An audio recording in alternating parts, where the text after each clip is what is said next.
Ladies and gentlemen, welcome back here on Kart Chaser, where we're going ready racing on this Saturday afternoon. And for those of you who may be unfamiliar with what ready racing is, well, it kind of means what it sounds, I'm not going to lie. It's as soon as we're ready, we're racing. So let's see how this goes here. Let's run this Saturday afternoon and get stuff going as we wait on the final couple of karts to get in and get ready to party here as we get ready for our heats. Heat sessions here around this Indy Karting challenge here at the K1 Circuit in Whiteland, Indiana. Well, it's 5 minutes plus 2 laps. They're going to go quick. They're going to be fun here as we go with 206 cadets kicking things off for their formation lap. And if qualifying was anything to go off of, if warm-up this afternoon was anything to go off of, these guys are going to be quick.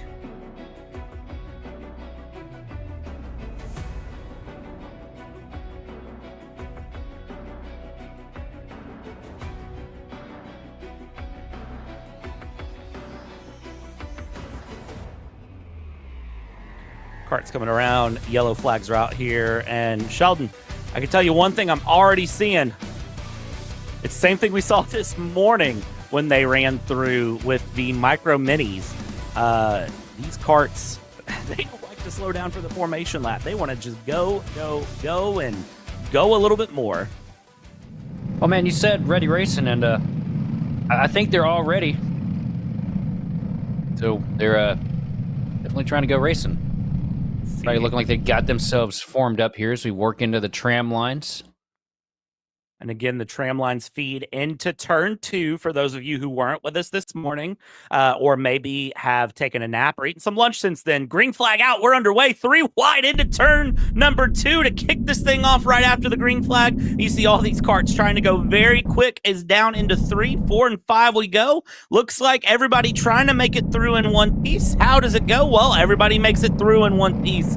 And now down the run into turn 6. I tell you what, Sheldon, everybody was ready to go there. At 3 wide, though, outside of turn 2, not the ideal way to go. No, but a daring move. I want to say that was McNeely up into the second place. Jumped a few spots on the grid. We'll know what it is here, and we come out of the final corner to the start-finish line and get the scoring. James Fox still scored your leader. It was actually Bo Laser that made that gutsy call to go 3 wide on the bottom into the first corner, and it worked out for him. A net positive here as he's sitting in second place with eyes on James Fox for the lead.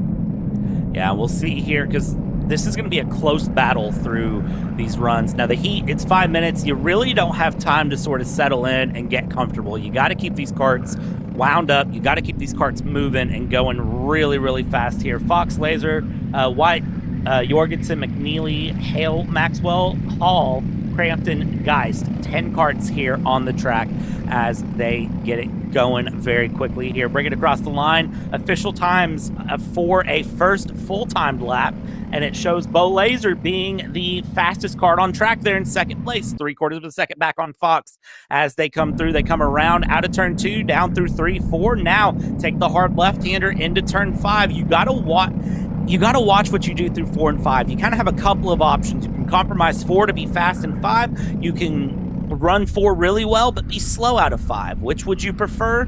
I think I would prefer to compromise 4 a little bit to be faster out of 5. That's just me, though.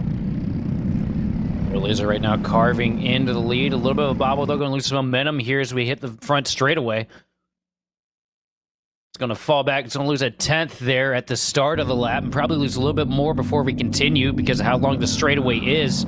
The momentum loss is huge here in these karts. James Fox still with a decent lead. Now Bo Laser starting to fall under fire from the 5 machine of Grayson White. And fastest kart on track right now for those of you keeping tabs, it's Grayson White there in the number 5. Let's see what Grayson could do there.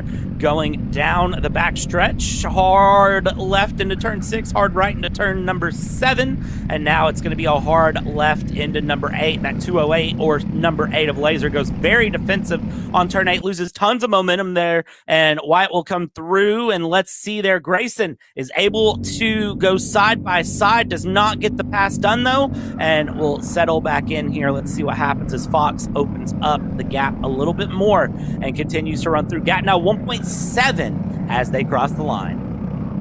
I guess you can tell me that Grayson wasn't waiting to make his move there? Yes, I would indeed say that Grayson was not waiting to make a move. Very much, yeah. I wish I had like a drum track for that. Oh, we need it. The amount of punts we make up here. But Grayson, doing a really good job on the offense. You see, Laser really being defensive and choking down that motor, trying to run as low as possible to keep Grayson from getting to the inside of him through the final corner. And Grayson's not worrying about it one bit, trying to use as much momentum as he possibly can, ripping it around the top, and making the best out of the corner. Yeah, Bo Laser takes a very interesting line out of the final corner, as you said. Really kind of grips it up, goes defensive there, and it seems like Grayson just hasn't been able to find a way to go through in that number 5 as we continue to watch them run along and go through. Again, down through turn 7 we go, hard right, and now the hard left through turn 8. And then the run down to the start-finish line behind them. Jorgensen and McNeely have closed things up a little bit and are starting to battle as well. Not as close as Laser and White are, but they are very much getting into the battle there as we continue through. 45 seconds left to go in this 206 Cadet Heat, and there's a bobble from Laser. I don't know if that was a bobble or a stall. It looked like the engine shut for a second, lost a lot of time. It's like the kart completely came to a stop for about a half second. It was just enough for Grayson Waite to get by the 8 machine of Bo Laser. It's a costly mistake, but that's what Grayson wanted to see because he was struggling to get past. And now my question is, can Bo go on the offensive as they run through? They will get this lap plus 2 more, call it 3 to go at the line as they went here. As time is now over, Jorgensen and McNeely running side by side in the background there. See how they get along, and it looks like they have sorted themselves out up here. Grayson is going to keep ahead of Bo this time through, keep it around, and we'll come down into the final stretch here as Fox will take the white and checkered flags being held up together, signifying time is up. 2 laps to go as they cross the line there. And there is their signal. 2 laps to go as they come through.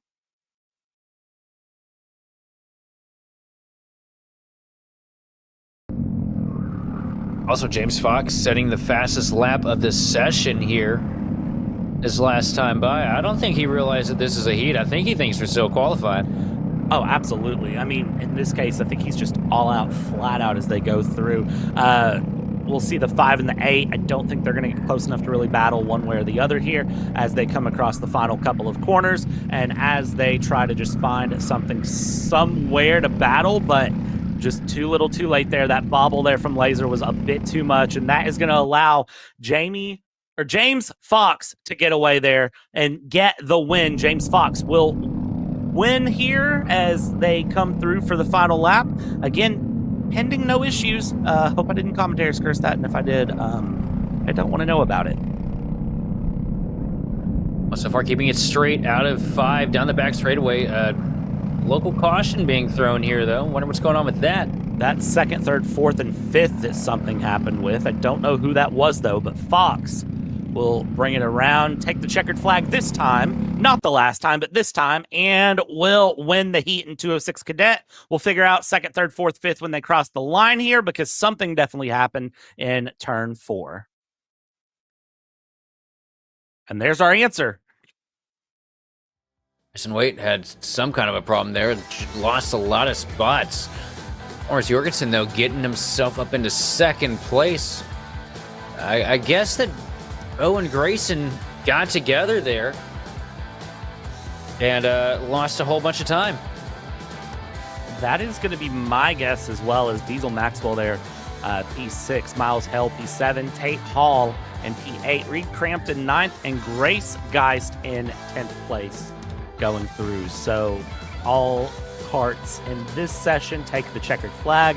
Nobody wrecks out, nothing too crazy, but Grayson dropping from 2nd to 5th on the final corner, not the final corner, turn 4 of the final lap.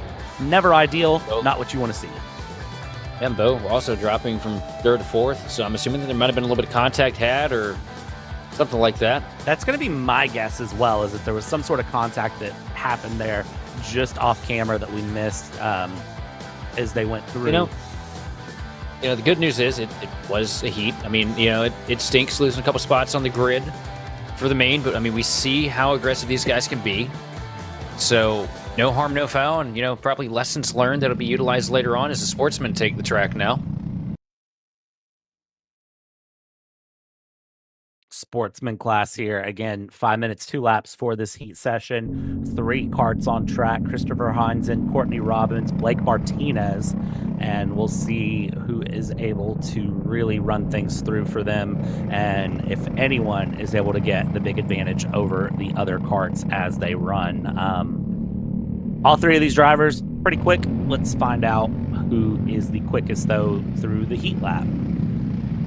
I'll tell you, with what we saw in quali, I don't think any one of these 3 drivers is going to get away. I think this is going to be a 3-kart battle for the win. White knuckle from start to finish.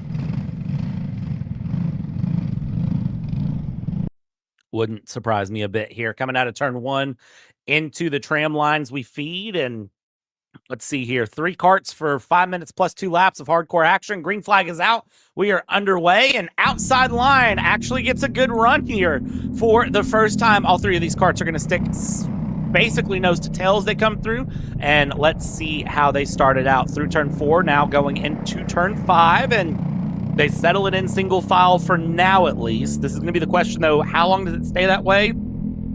Or will we start seeing some big 3-wide switchback crazy battles happening as soon as this first lap is done and dusted? Right now, though, Blake Martinez trying to run off to an advantage. A couple kart links separating him from Courtney Robbins, who's back in 2nd place at the moment. Martinez going to lead lap 1 of the heat. And Christopher Heinzen just sitting back there lurking in the shadows. See there, Robbins and Heinzen continuing to battle it out there. Martinez not able to really pull a gap yet, tucking the helmet down, trying to go as aerodynamic as possible and trying to just get a little bit more speed out of the kart there as they go through. It's a wiggle there from the 767 of Heinzen in 2nd place there. Robbins will want to take advantage of that as they come across the line, come through, and we get ready for our next run here as they continue along. 3.5 minutes left to go. Down into turn 2, Martinez with a 0.7 of a second gap over Robbins. Heinzen there in 3rd, continuing to battle along as they have all settled into a rhythm. They kind of settle into the flow, and that's exactly what you have to do when it's you're in the sportsman class. There's only 3 karts on track. You can't afford any errors, so what do? You get into a very, very comfortable rhythm. I'll tell you what, Martinez is going to want to stay in that very comfortable rhythm, though, because looking behind him, Robbins is giving it all she's got right now. I mean, we see that kart using every inch of the racetrack to try and maximize on these runs down the straightaway. That lap going to fall into the hands of Blake Martinez, though, with a 39.5 over Robbins. And what's funny, kind of looking at it, is that Christopher Heinzen is actually faster than Courtney Robbins right now, but you can see is still sitting there in 3rd as they go through and along, continue to run down into the final section through turn 7. Hold on to it. Watch your line. Watch your zones. Try to pick, are you going to slide a lot? Do you want to slide a lot? Maybe not. Here as Robbins and Heinzen cross the line, separated by just a couple of tenths here going through. Heinzen, again, that lap was 2.5 tenths faster than Courtney Robbins. So Heinzen definitely has some pace there. Let's see if Heinzen can use it to get past Robbins. Coming through turn 4, down into turn 5. Not able to get past yet, but is certainly right on the back bumper of that number 28. Yeah, Heinzen definitely finding some speed here later into the stage. Just 2 minutes remaining for the Sportsman Heat. Martinez running away with it right now. Just shy of 2 seconds here at the stripe. And they're side by side now for 2nd place. Heinzen dives down to the inside of Robbins into turn 2. Not able to do anything with it, though. Tucks back in line, trying to get the momentum now down the back straightaway out of 2 into... lost track of where we were on the track there for a second. That's great. It happens. It happens every once in a while. So out of turn 5 we go here. And here's the thing is Heinzen had that pass, but then didn't have that pass. And again, that's the weird thing with this track is you can get a pass done, but then it just completely gets taken away from you again. So let's see, does Heinzen set this one up again on Robbins, running a bit more aggressive, I'd say, through the final couple of corners.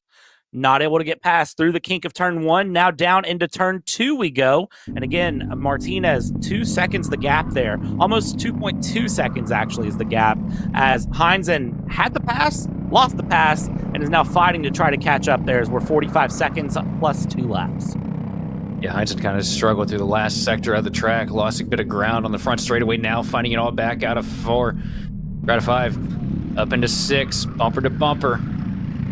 Loses a little bit over the bump there, though, and Robbins going to try to run away with it a little bit here. Looks like Robbins is also closing ever so slightly to the back of the 38 machine of Martinez, but with 22 seconds remaining, I think it's too little too late. And yes, Robbins running the fastest lap of the race currently with a 39.472. Yeah, and as we see here, Robbins definitely opening up the throttle there. They crossed the line with 3 laps to go here. They'll cross the line next with 2 laps to go as they come through. Let's see here. Gap 2 seconds, the gap. Martinez to Robbins. Robbins to Heinzen. Half a second when they crossed the line last time. Will it continue this time? That is the one thing, is sometimes when you put in a purple lap like that, you lose a lot of momentum the next lap because you push so hard to find that time that you lose it on the next lap. Let's see, though, because it still looks good. Crossing the line. And yeah, a couple tenths off there that time. Yeah, still. Martinez just taking what Robbins found the last lap and throwing down a 39.536, which is going to pull him out even further as far as the lead goes. Now 2.2 seconds separating first from second, and the battle for second still looming as we get ready to take the, well, as we are on 2 laps to go. Should be white flag this time by, continuing to fight through and around, bring it through, and we'll run down. White flag is out, and that is what a 2.2 second gap looks like between Martinez and Robbins, as you see Martinez with a very, very strong run. We'll see if Heinzen has anything to offer Robbins to try to get second place back. Any sort of a proposition that can be made, you know, hey, maybe exchange, like, you know, a gift card to Target or something, I don't know. As they run down and through. But I would say on pace alone, I don't think it's going to get done here. Heinzen trying to get past Robbins, not able to. Meanwhile, here we go. Deep dive into the corner. What did I say? Heinzen's going to take the second spot. Is there going to be a switchback from Robbins? No, out of the final corner. Heinzen's going to bring home second place over Courtney Robbins in a incredible last lap, last second pass. Yeah, you know the thing we talked about this morning with commentator curses? Yeah, Courtney Robbins, I'm sorry. However, Christopher Heinzen, you now owe a gift card to Courtney Robbins of some kind. I don't really care what it is. You owe like a $10 gift card, though, because very clearly there was a proposition made and taken for that one. Yeah, commentators' curses. They're a beautiful thing, aren't they? No, they're not. They're not. Yeah, I'm going to pay for that one. Also, Heinzen did set the best lap of the race, too, the lap before with a 39.286. So, 2 tenths up on everybody else as far as that goes. That'll be a fun race to watch there when they get to their 10-minute final here in just a little bit. Next thing up on the day, though, is the 206 Masters Heat. So we'll see here what 206 Masters has to offer. This is going to be a fight right here. Because these guys were all so close in pace, and it was almost impossible to keep up with who was going to walk home with the hardware for the pole award. But Evan McCorkadale was the one to get it, so starting first on the grid here as everybody gets started early on warming up those tires. I think the problem that we're going to find for them is that the track is hard to make passes on. So they're all very similar in pace. I worry this is going to turn into an F1 Monaco Conga line. We'll see how it plays out, though. I'm sure that the drivers are going to do well to prove me wrong. Well, I mean, there's a reason that McCorkadale's livery is literally donuts from the other karts that he's been in contact with. So I got a feeling that a good percentage of those have come from this grid that we're looking at here today. A lot of regular faces here.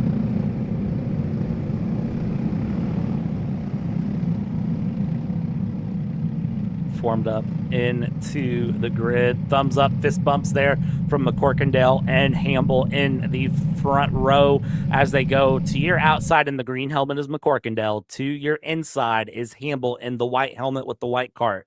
Let's see how they do here as they come down the line. They hit the tram lines. Looking very, very good. Turn 2 looming ahead. The green flag. Not out yet. Not out yet. Not out yet. Not out yet. Out now. There and it we is. are green for 206 Masters Heat. And to the outside, McCorkindale actually drops down to third, fourth, actually. And maybe we'll fight it back into third. Send it up the inside. Go for second there for McCorkindale. And a very good job to get through as 2 carts spin in the background. We keep things battling close. McCorkindale gets a shove, goes up about a lane and a half, loses a good bit of momentum, now still locked into a fight for 4th place. That battle going to cool off real quick as 4th rolls out of it, knowing that they can't take that corner with that bump side by side without a little bit of contact. McCorkindale trying to settle into 3rd, trying to make a move for 2nd place. Now Scott Hamble going to lead lap 1, Troy Toney 2nd, Evan McCorkindale 3rd, and Matt Geist in 4th. Coming down, look at that. McCorkindale with a great dive there. Geist also trying to get a pass through on Toney as they go through turns 4 and 5. They'll come around, try to keep the battle alive, keep it moving. They'll go side by side, and I tell you what, elbows out, hardcore racing all the way through as we've got 1 cart that's completely off the track there as they come down and through. Hamble trying to pull out a big gap on the rest of the field, though, doing a pretty good job so far. But let's see now that McCorkindale has worked his way up into 2nd, what is going to happen here as they cross the line. We'll get a good gauge of where the gaps are. 1.3 seconds, Hamble, McCorkindale, and McCorkindale able to get a 2nd over Toney. Yeah, McCorkindale going to be closing here. He just ran the purple lap. Not a huge gain, but he was in traffic. Sitting right now with a 31.21 or 39.121. Oh my lord, if it was a 31.21, he would have lapped him probably. Still coming through, trying to find times here. 3 minutes left to go already. That's how quick these heats go. 2 minutes done, 3 minutes to go. That 5:31 of Geist right there, trying to defend from Brian Williams behind. Now, Brian Williams is a fast cart as well, so you've got to watch out for Brian Williams, who's going through and around, brings it down into turn 2. Still single file they sit at the moment. Nobody trying any passes, but still giving pressure where pressure can be given to try to find some sort of a move. McCorkindale still settling in, trying to just open up a gap to Toney Geist and Brian Williams behind. Decent advantage right now for Scott Hamble. Just a little over a second separating him from 2nd place, Evan McCorkindale. Troy Toney hunting, trying to find what he needs to get pulled up to 2nd place, get to the back bumper of McCorkindale, but not finding it at the moment. Cross that line, the advantage growing for Scott Hamble, now up to 1.5 seconds over Evan McCorkindale. And as we watch McCorkindale continue to go through, dive down the inside from the 5:31 of Geist on Toney. Doesn't get the pass done, but definitely shows the nose, says, hey, I'm here. I'm a problem for you, so be careful. As Brian Williams now right up on the rear bumper says, and a dive to the inside. Something happens between them. I want to be there. Great dive to the inside from the 5:31. Inside turns to outside, though, and outside turns to inside, though, as they go through. And 2 opportunities to try to get the pass, but unfortunately not able to make it happen. And the lead starting to evaporate for Scott Hamble. McCorkindale pulling 5/10 out that last lap, running a 38.6. That lead is now just a second between Scott Hamble and Evan McCorkindale. So we might have a fight on our hands here to finish this thing off. Definitely would not be surprised to see the gloves come off and things get a little bit wild here in the heat. Then again, it is the heat. The feature race is really where we see things kind of go a bit topsy-turvy, I'd say, as we watch here as the 24 is still continuing to try to battle. They're going to cross the line here, and let's see where they score in terms of pace. So they cross the line, and between those 3, the fastest cart is actually Matt Geist. They're all within half a tenth of a second of pace of each other, so all 3 of them are very quick there for 3rd place. It's just a matter of who is going to get ahead of who and actually get this done. As we check back in up near the front, Hamble, McCorkindale still running through. McCorkindale closing the gap slowly but surely, but with 3 laps to go, is he really going to have enough time? I think he is. If he keeps running laps like he has been. This time closing it down to 0.5 of a second. He's within the wake, just shy of the slipstream. That car in front of him, and you see him close it even more, coming out of turn 5 into 6 now. Sorry, out of turn 2 into 3. Now through 4 into 5. Evan McCorkadale's there. It's not a matter of if, but it's just a matter of when. See if they can defend it out here. Hamble might be able to pull off a very good defense here in the heat race. Let's see what happens as they cross the line. 2 laps to go when they cross the line here, and gap when they cross the line. Let's see where it is set at. It is 0.3 of a second, so still coming down. Again, one thing to catch, another to pass. If you're Hamble, you need to be very aware of your surroundings. You need to be very, very defensive. And a deep dive. Switch back. Into 3. Doesn't even give him a chance. Evan McCorkadale is going to set it in with a power move and steal the lead away in the closing laps from Scott Hamble. Is Scott Hamble going to be able to mount a counter strike here, or is it all she wrote? It's not working at all. Through 6 into 7. That's not at all what Hamble needed on McCorkadale, you got to say. You really, really needed to see Hamble hold off McCorkadale another lap and then try to really nail that switchback. Doesn't happen here, so Hamble is going to have just a handful of chances to get this pass done. And here sends comes it up the inside. And with a deep dive, the same move repeats what McCorkadale did a lap ago. But does it stick is the million-dollar question. Well, side by side now into 6. Oh, a little bit of contact. Right now, Scott Hamble going to come out on top. Just a handful of corners left as they work themselves into 7. Bumper to bumper out of turn 7. But it looks like Scott Hamble's going to have it. Yes, he does at the checkered flag. Scott Hamble is going to win the heat. Wins it by 1/10 of a second. What a beautiful, beautiful fight there in the end for Hamble and McCorkadale to try to settle that out. And by 1/10 of a second, Hamble's able to get the lead over McCorkadale. Watching the remainder of our drivers cross through.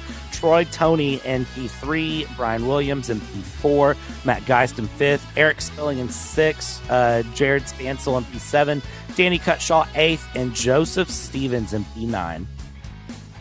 I just have to ask you, have you ever? No, I've never. What a fight. And great work from Scott Hamble to keep the gloves off there and go to work in that last lap in those last handful of corners and set up the same move and not roll over and just throw up the white flag. Because those last lap passes, man, they'll take it out of you. Yeah, those last lap passes can get real wild real fast, so you have to really be aware of what's happening, have your head on a swivel, whether you're an official or a race car driver, and just be ready to go. As we come through now, 206 Masters is now done. KA Jr is now going to be running their 5-minute heat session.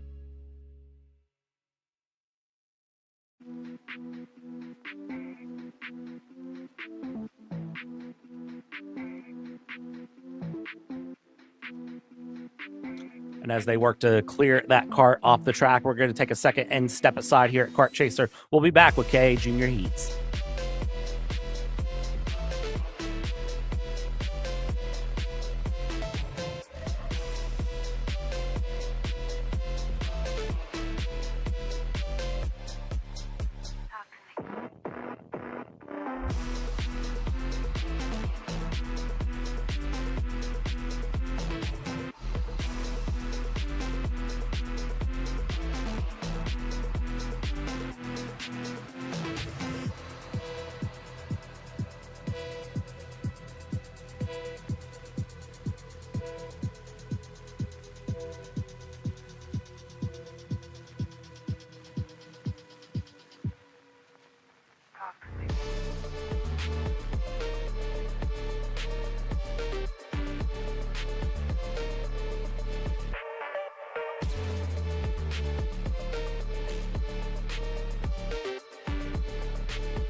All right, and release the carts is the order given here. KA Juniors out and about on track here for the K1 Circuit Indy Karting Challenge, brought to you here on Kart Chaser. As we come through, let's see how this goes for the drivers as they go through. Again, if you're just joining us, we're in Whiteland, Indiana for this round of the Indy Karting Challenge, and it's 80 degrees out in Whiteland. Of course, the smoke from Canadian wildfires has obscured the sky. It's made it nice and hazy outside, but still plenty of good racing to be seen on the track.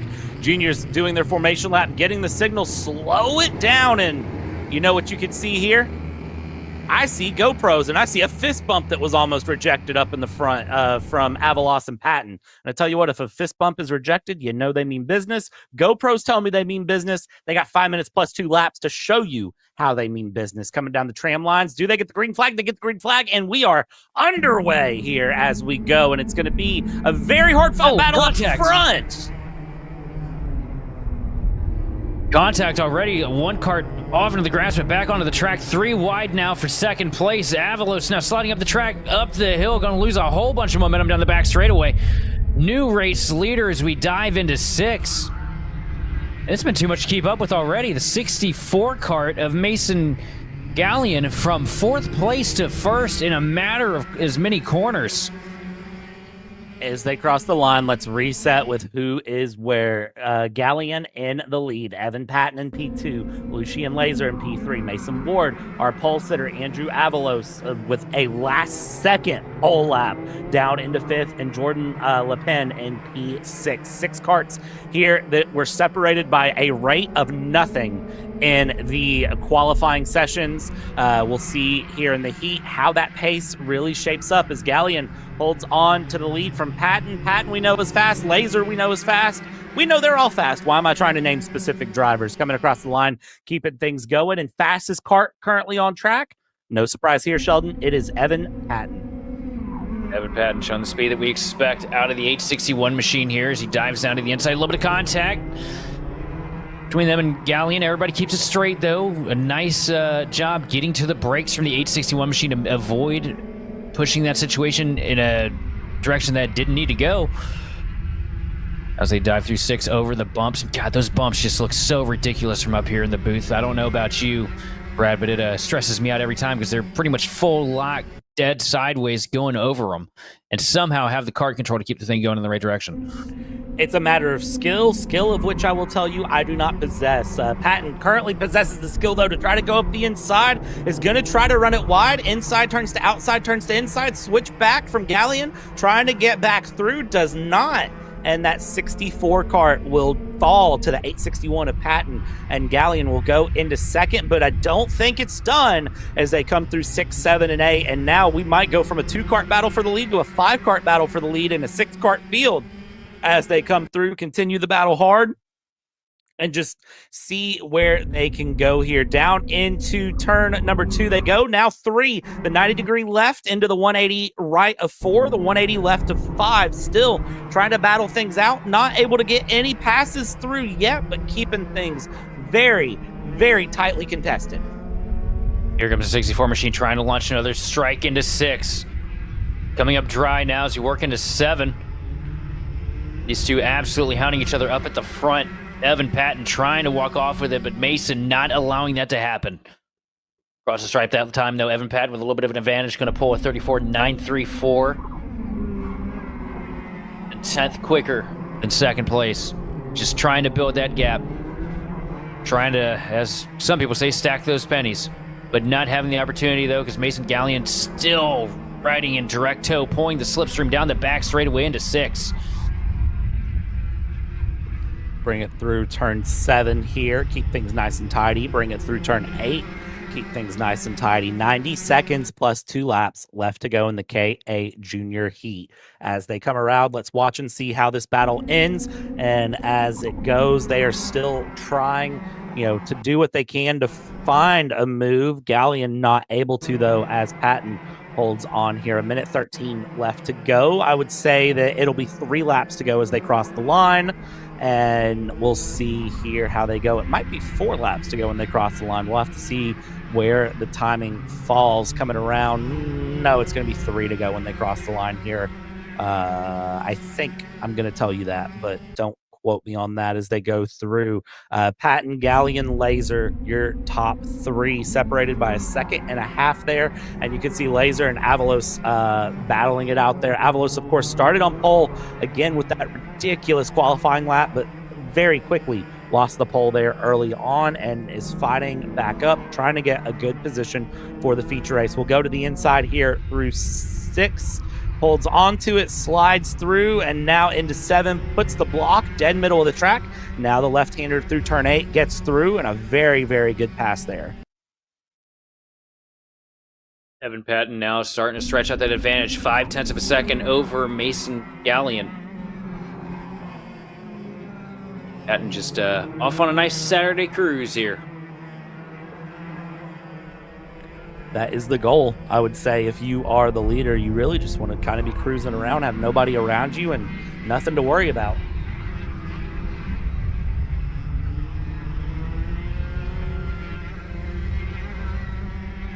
And out of turn 8 to the start-finish line here. 2 laps remaining for the KA Jr Heat.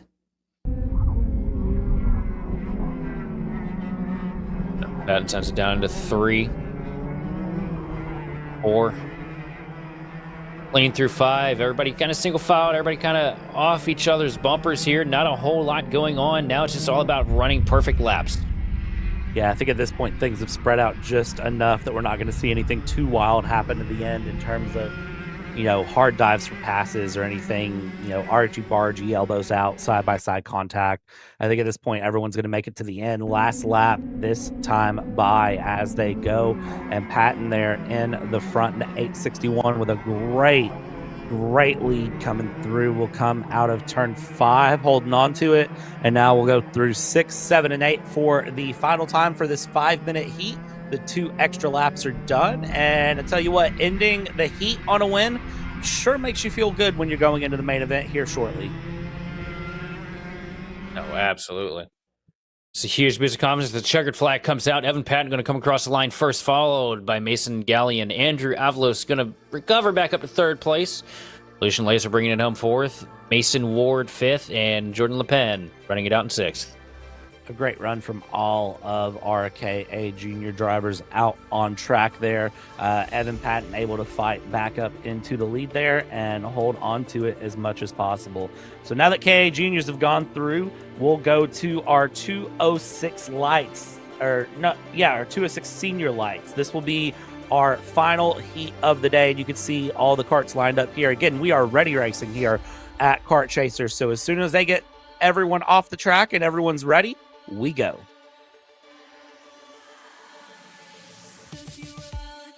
Tell you what a great day of racing we've had so far.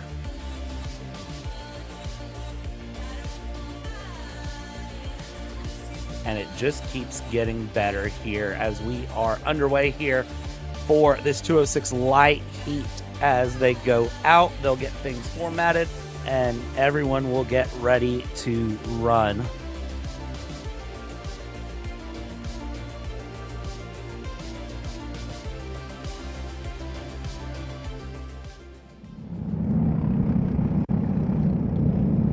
See as they pace through, everybody trying to warm up the tires here, get things going and ready to go. And, you know, what's interesting to kind of see for me, in my opinion, looking at it, is the way they warm up the tires. It's a lot of really hard swerving, and sometimes they go a little bit faster than they probably should, just trying to get heat in those tires.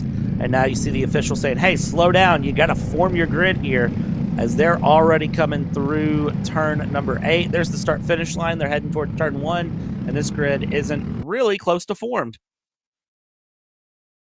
We might get a... Yeah, I think we're going to get another stab at it here. I doubt... Oh, nope, they're throwing it out. The green flag is out, down through turn 2. With the advantage right now, Colin Harden. Here comes Colt Kelly looking to the inside, though. And, oh, Harden is around in front of the pack. Not ideal for our pole sitter there of Colin Harden to spin it out there through turn number 4, and now Colin Harden going to fight to get back going here. As you can see, we go back in and continue around here, and that let Wilbur in as your race leader. The 712 started third, is now your race leader as they come out of turn 8. They'll cross the line, and we'll give you the updated running order as they stand. It is Wilbur, it's Robbins, it's Kelly, it's Petrie, Allen, Goldman, Sims, then it's Colin Harden, and then it's Gavin Halton, your 9 karts currently on track. Levi Wilbur, the race leader, with an advantage of 1.1 seconds over second place, Clay Robbins. And you can see Clay Robbins over there lawn sharing, trying to get as much advantage as possible. We haven't seen that in 2 weeks now, have we, Brad? We haven't, but that is, as I've learned, a pretty common thing for a lot of drivers. If they can't tuck forward, they'll lay down backwards and lawn share their way through to try to get some extra pace. It's a great way to go. You just have to make it work here. As they cross the line, separated by about a 1/10.5 is Robbins from Kelly as they continue through, and then Wilbur in that 712 machine is the current lead kart of the pack. You see just going off the side of your screen. And then this is Robbins and Kelly that we're focusing on that are battling it out, the 414 and the 38 respectively. Down the backstretch they go. Where they stop, nobody knows. And you saw the helmet tap there on the back straightaway too. That's Clay Robbins asking Colton Kelly, hey, work with me. Let's try and close the advantage to this race leader. Let's not fight it out. Let's try to get toe-to-toe here and push each other up to pace as we can close this lead and try to have a fight for the win here. See, but right now, that draft doesn't seem like it's helping a whole lot, though, because Levi Wilbur still running the fastest laps, a 152 over a 153. 1.4 second advantage just opened up that last lap alone by Levi Wilbur over Clay Robbins.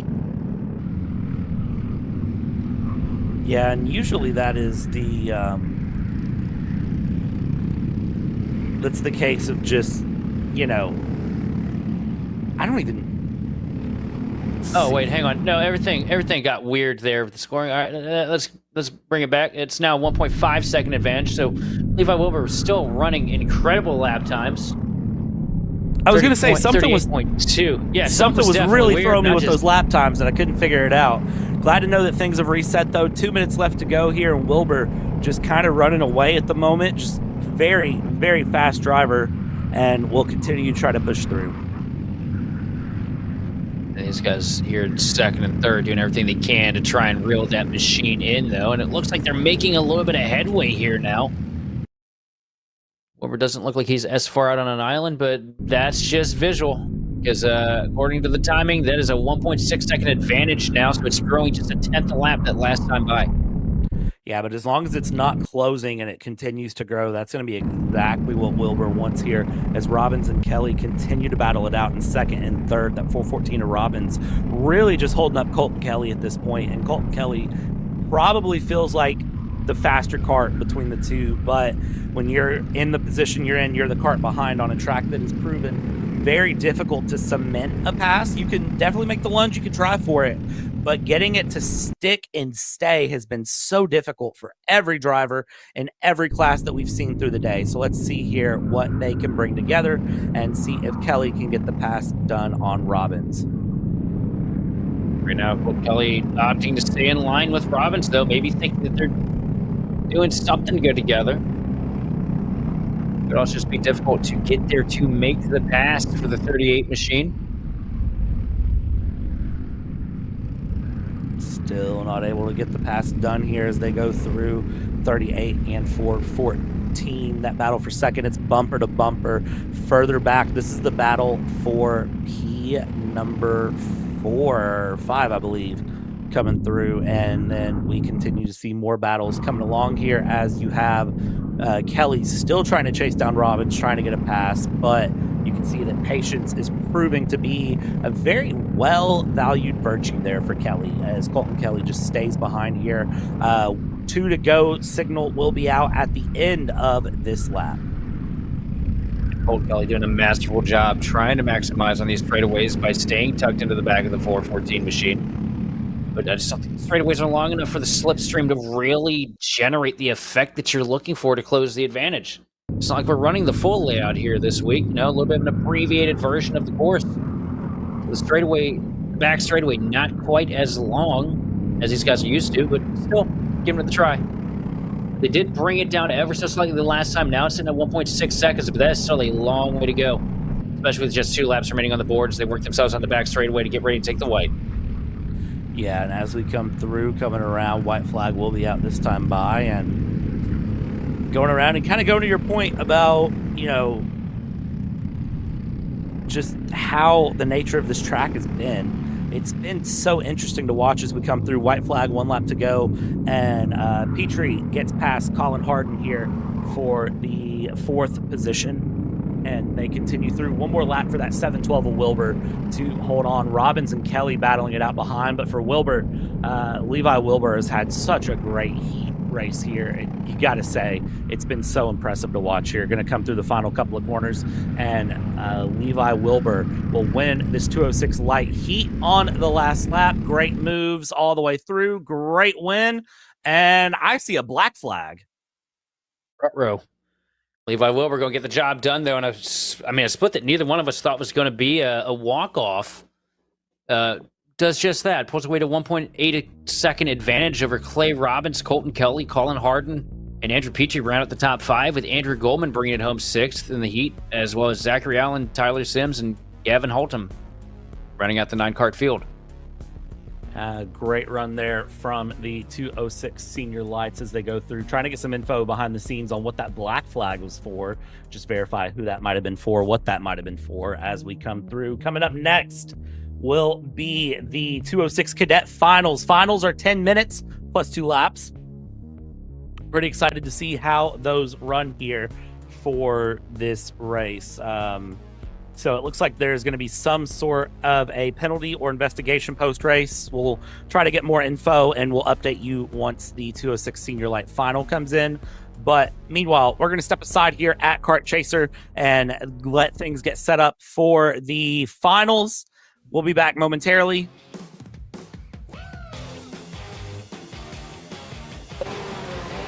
Brandon, why are there all these charges for just over $200?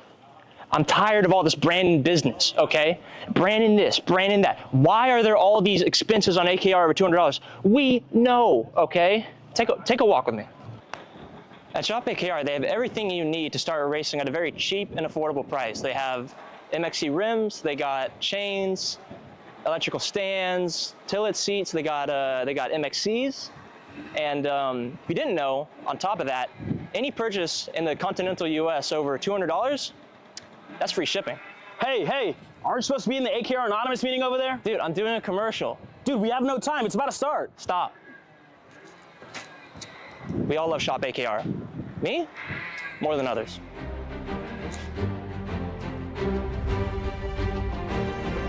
What do I get at Shop AKR? MXC rims.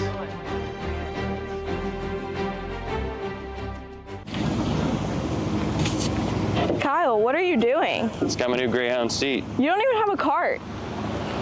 Doesn't matter. I have a Greyhound.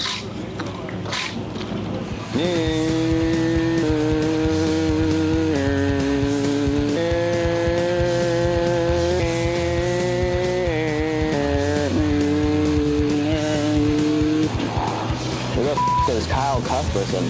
Doesn't even have a go-kart. Doesn't matter.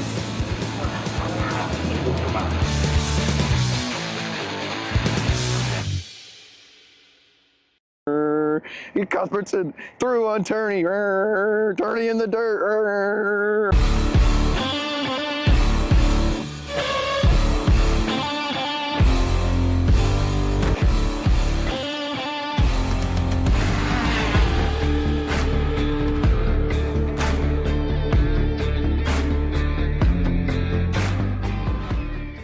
The K1 Circuit Semi-Pro League. This is a competitive race series with 2 classes. Junior Series for those who are under the age of 18, and the Senior Series for those who are 18 or older. If you think you have what it takes, come out and prove your skills on League Night. Both schedules are live on the K1 Circuit website. Your Kart Chaser live feed will resume shortly.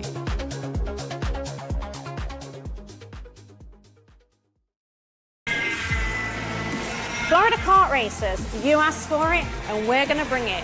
Introducing Florida Karting Championship, FLKC, a brand new racing series coming to Florida in 2026.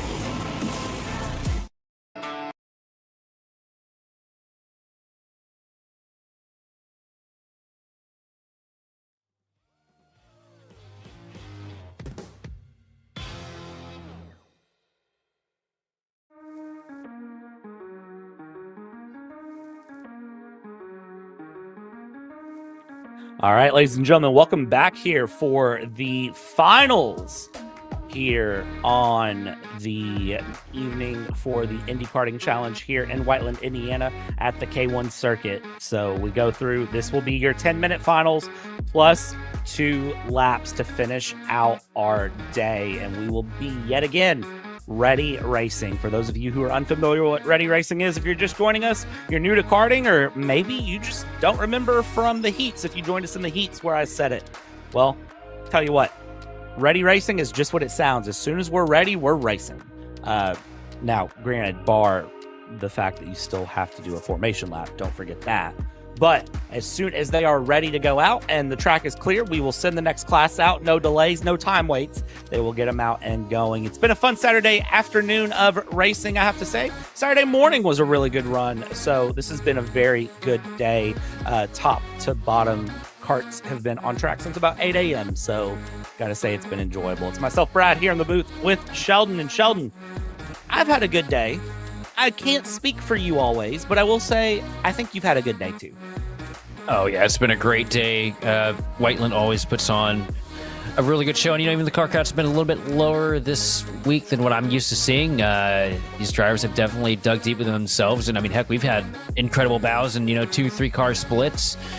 And excited to see how we close this afternoon of racing out, as we still have a bunch of talented drivers getting ready to take the track, starting here with the 206 Cadets.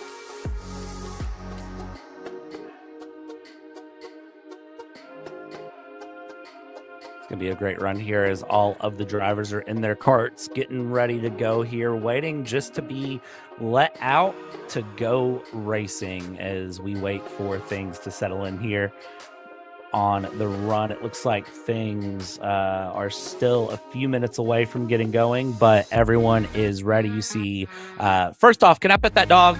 That's the first question. Can I pet that dog? Second question, are we getting waves from anyone? Has anyone waved at us at all?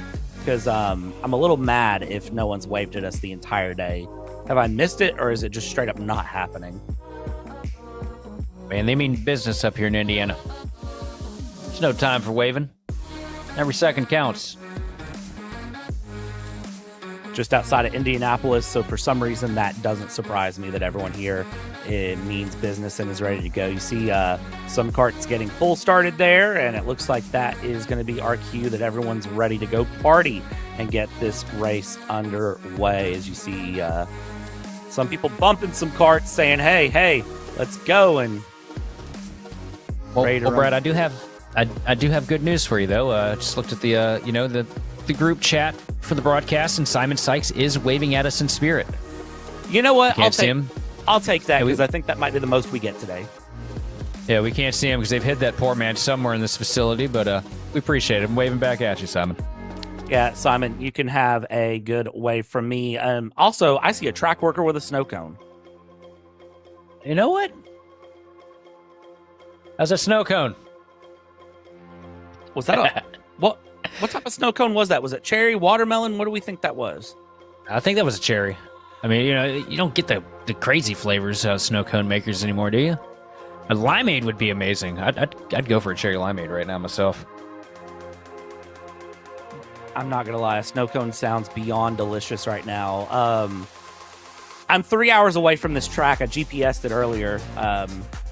So I'm 3 hours away from this track, and I'm sitting here thinking, is it worth a 3-hour drive to go drive some rental karts and get a snow cone?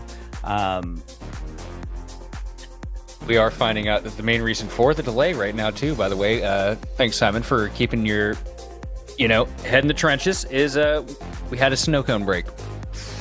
I think that's a justifiable break, is a snow cone break. Nobody needs a bathroom break. You just work through it. Nobody needs, like a water break, a snow cone break, though, I think that's a justifiable like 15-minute delay of all events, right? Like, even if karts are on track, red flag, they get to sit there, we get snow cones. I think that's a good way to run it here, to be honest. So I can respect the snow cone break. Is we have the formation lap going.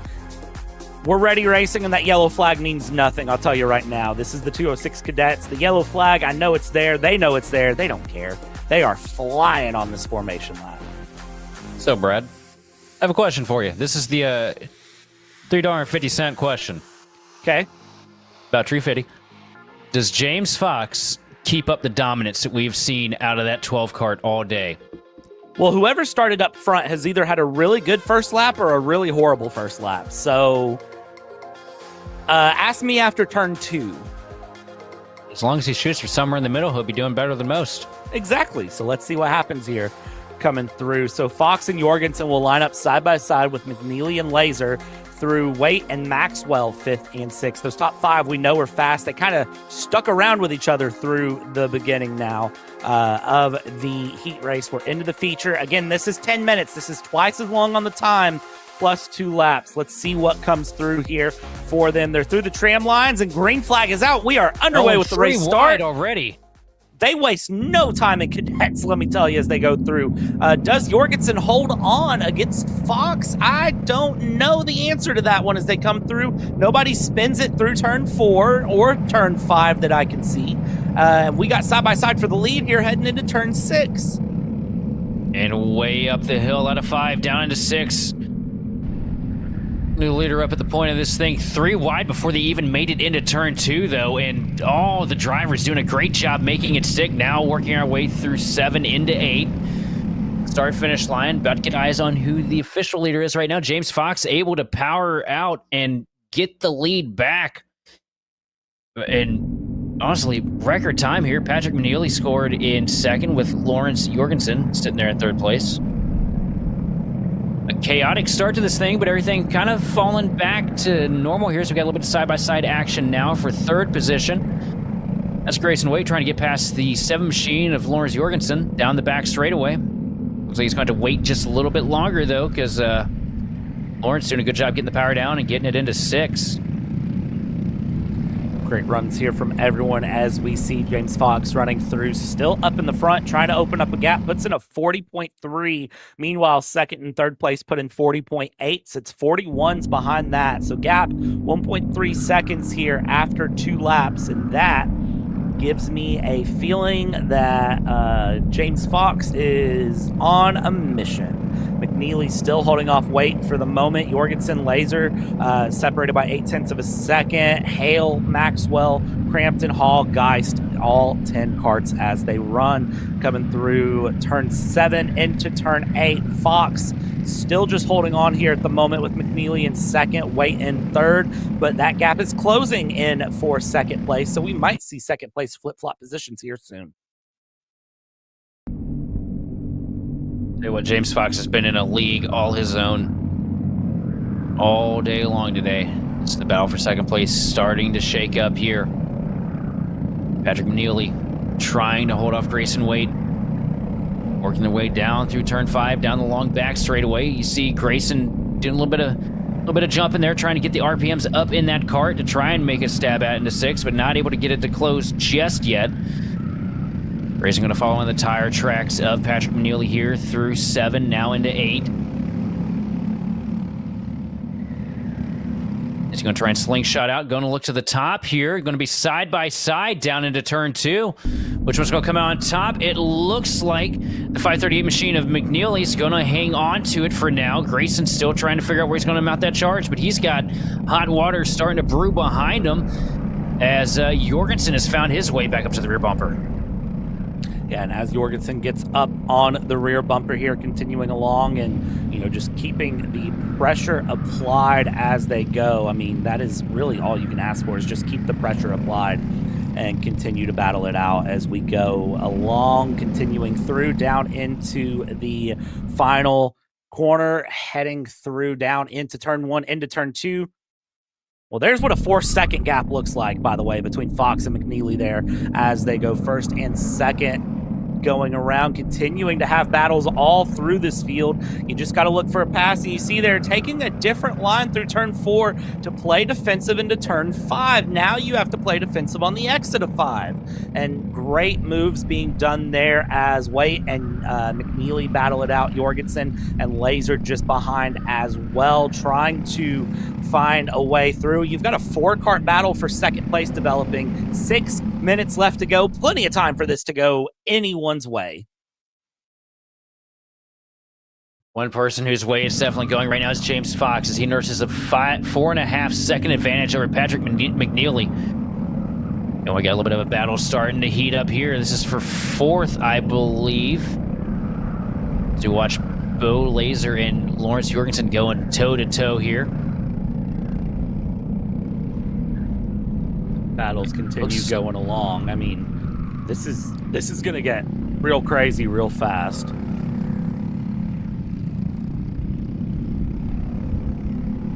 .38 machine of McNeely still holding that 7-kart at bay.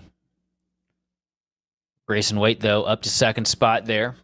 Had a pass that we didn't quite get to see. Starting to heat up again here at the tail end of this Congo line of karts. A little bit of contact with the curb, up and over the curb, and taking the spot.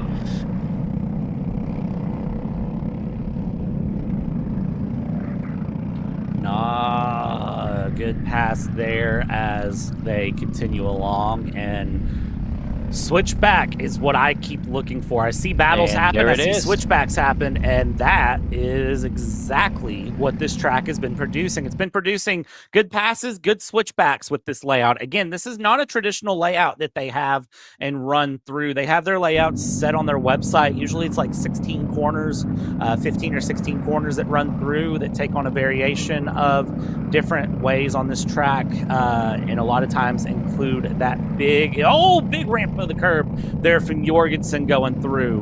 A lot of times use that big Daytona style bend that you see blocked off there on the left hand side, with the banking not being used here, currently under construction and getting some repaving done, some resetting done. So a slightly different layout than I think what the drivers are used to, what we are used to. It's producing a different style of racing. They want everybody's antsy to see that make a return too, because one of the things that really makes Whiteland Park a unique circuit is just the variance of corner types. A little bit of something for everybody. It tests every skill set that these drivers are going to be building as they work themselves further into motorsports. So this track, a really good proving ground for a lot of talented future young stars in the motorsports industry. Right now, the star that's shining the brightest is James Fox, as he's sitting on a 4-second advantage over 2nd place. Grayson Waite, Patrick McNeely doing everything they can to try and close that gap. Huge separation between Grayson as well as McNeely right now. So your top 3 all spread apart. 2 seconds separating 2nd from 3rd. 4 seconds separating 2nd from 1st. Yeah, and as those gaps continue to spread out, we still have 3 minutes plus 2 laps to go here. So all of our racers and their karts just continuing to run through. Laser and Jorgensen currently your closest battle on track as they stand. They're separated by about half a second as they go and continue to fight. They're trying to find a battle through. There they are on your screen now as they come through and around. That is the 15 of Hale, actually, apologies, with Maxwell in the 141 just behind as you go through. Again, that Mohawk, 5 extra horsepower, but that is your current closest battle on track. That is the battle for P6 that is continuing to develop. Let's see if the Mohawk can give the horsepower to get the pass done, muscle the pass through, and hold on. I'll tell you what, that 141 car, it's got the whole package. Got a cool name, Diesel. I mean, look, nobody's going to want to go toe-to-toe with a guy named Diesel, am I right? I mean, yeah, you got a good point. I wouldn't mess with anyone named Diesel. Exactly. And he's got the sick Mohawk, and that kid's definitely got. I see where we can build a brand with this young driver, and it is definitely interesting to see as you see him giving it to the 15 machine of Miles Hell here in the closing laps. 1 minute and 40 seconds remaining plus 2 laps here to decide the 206 Cadet Final. You know what? Someone call Cletus McFarland. I see major opportunities in Diesel's future. Oh, my Lord. We'll have to give him a couple years for Cletus because it's a little chaotic there at Freedom Factory. You got a good point, but hey, it'd be fun nonetheless. Minute 15 left to go here in this 206 Cadet Final. Checking in around on the track to see what's happening where here. Bo Laser and Lawrence Jorgensen currently battling it out here as we go through, and looks like we might be prepping to lap some karts here with our leader as we're under a minute to go. That is your leader on screen, the number 12 of James Fox, and that to the right is the 53 of Geist. That is our last place car. So yes, there are lapped karts now coming into play here as Geist will get lapped, Hall will get lapped, and Crampton will now get lapped. So that is going to give us 3 karts that have went a lap down in 10 minutes plus 2 laps here as we are 3 laps to go in this race. Race guy's doing a good job as well, moving over, letting the leader go by. The rest of these lappers following suit with it. As we look at second place, Grayson Waite getting ready to pull himself up into the toe of these lap machines too to try and get by. And right now what he's hoping for is that somebody here in this lap traffic throws a tire the wrong way and holds up your leader drastically. That's the only opportunity really left for the 5 machine here because there's nowhere near enough time to close a near 5-second gap. Not at all. And the problem that's coming up there for Waite is that Crampton and Hall were running side by side there out of turn 8 as they battle for position. So that's going to make things really, really difficult if you come up on karts battling hard for position and you want to try to get through. Sometimes that just makes it very, very difficult. See Grayson get through a couple of them there.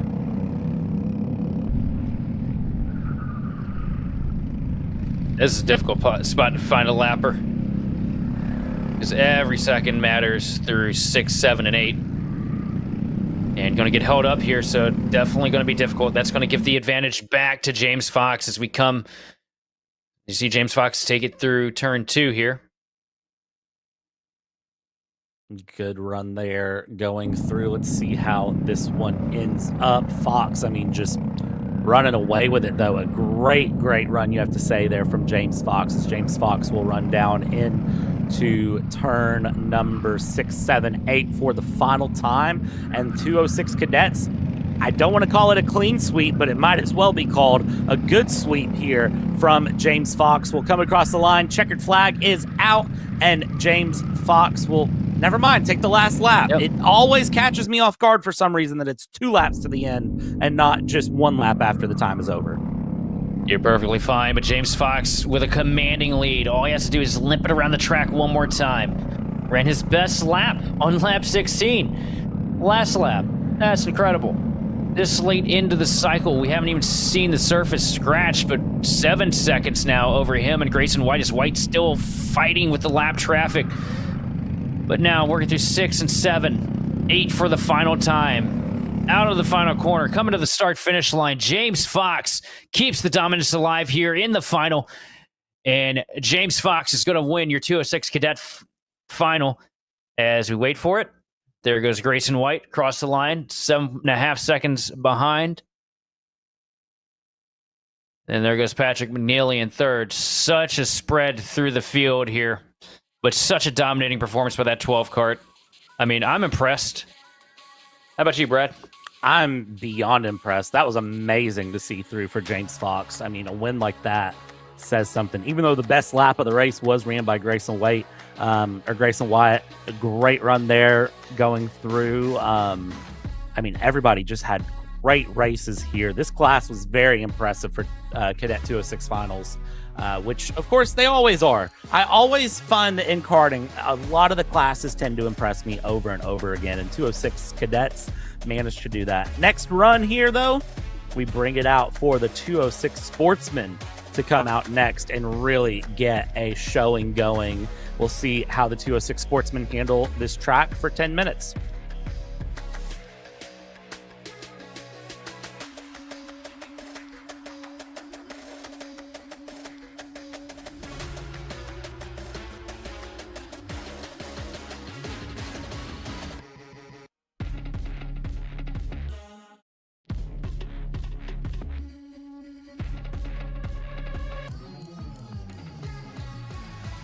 they work to clear one cart off of the track here that it looks like just did not make its way off, and you can see the driver just not very happy about the situation he's found himself in. But is anyone ever happy to ride the ATV?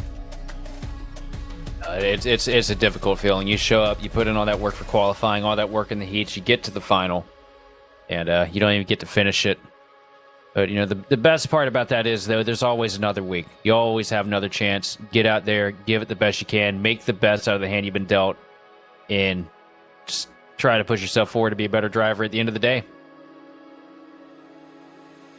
That is all you can ask for, especially when you're in those cadet classes, those younger classes. It's all about just learning, getting comfortable, and continuing to improve week over week. That is always the big goal. Day over day, week over week, you want to have some form of improvement. Well, when it comes to anything, you know, anything competitive, whether it be motorsports, I mean, my main forte is motorsports, of course, but whatever it is that you choose to do, whatever stick and ball it may be, you have to go through the worst before you can truly appreciate the best that comes your way. You got to make the mistakes. You got to have, you know, things fail on you, because if you go to victory lane and you haven't been through a whole lot to climb yourself to the top, you're not going to appreciate it for what it is, and you kind of end up taking it for granted. So when the bad days eventually do end up coming, you don't know how to handle it because you haven't been through it before. That is true. 206 Sportsman lined up, ready to go here. And only 3 karts in this class, but these 3 karts were separated by a rate of nothing when they went through their qualifying session. So I'm curious to see how they do coming around. This is going to be an interesting one to watch. These 3 karts are going to be very closely competitive, and track worker flings the gates open, runs out of the way, and we are off on a formation lap.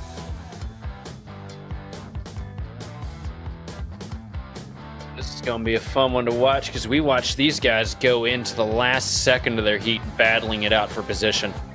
It may be a small field here, but these are 3 very competitive and scrappy drivers.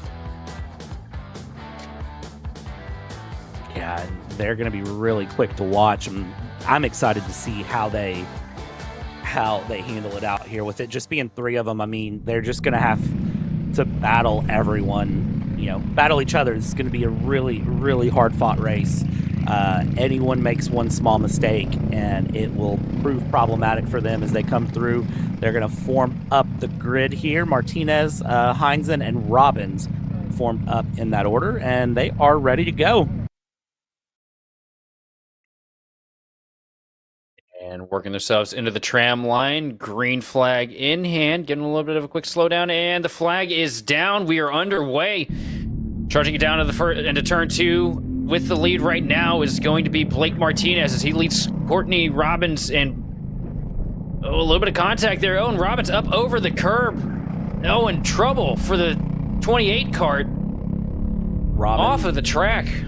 Not ideal for Robbins here, and you see Robbins kind of throw the hands up, not thrilled with the situation at all. We'll see if that number 28 kart can get going, but that's going to leave Martinez and Heinzen, the 2 solo karts, to duel each other here up in the front, see what they get going. And no, Robbins is up and going, so Robbins about half a lap off, but is up and going here as the karts exit turn 2.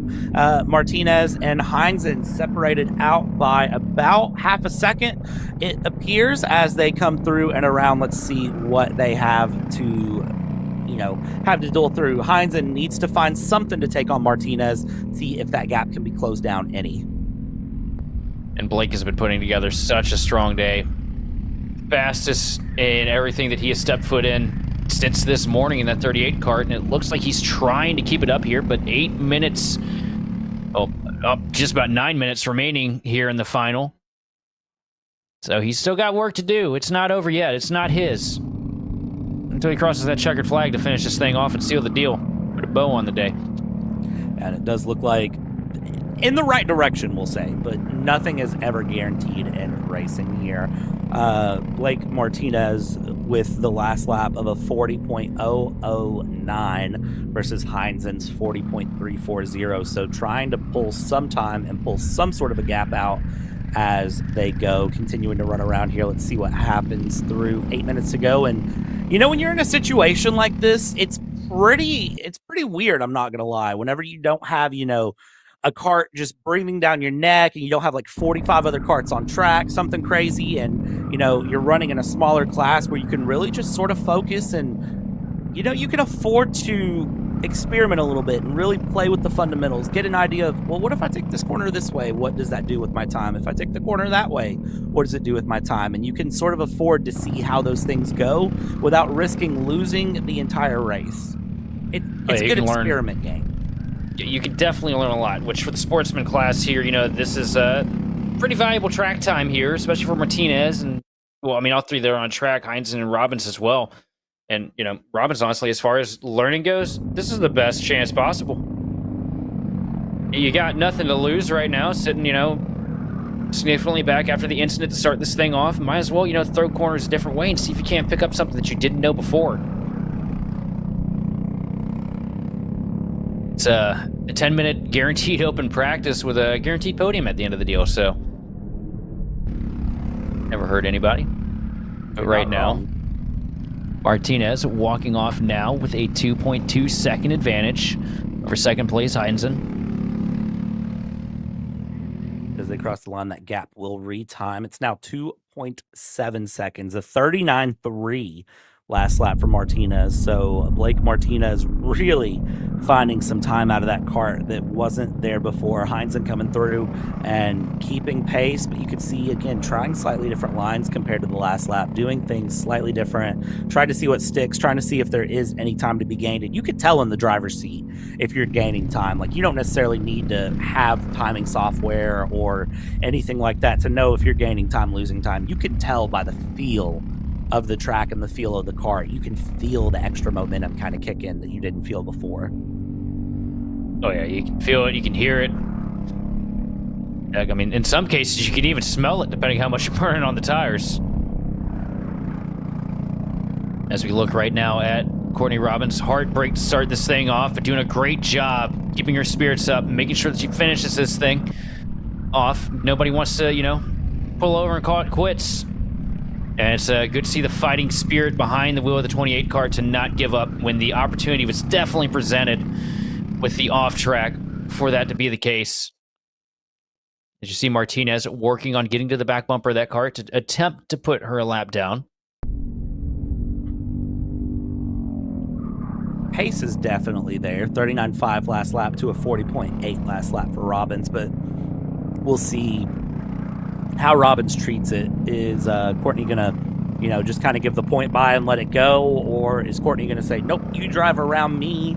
How will that go as they continue through? Still kind of watching that battle that will develop for putting one cart a lap down here, as Martinez 4.5 seconds in the clear over Heinzen. Heinzen running through, just very consistent in lap times, I will say, with Heinzen. Heinzen maybe not to the blistering pace of Blake Martinez, but really not having any fall off. Best lap 39.9. Last lap was a 40.3. So, I mean, doing very well to stay within that consistent lap time.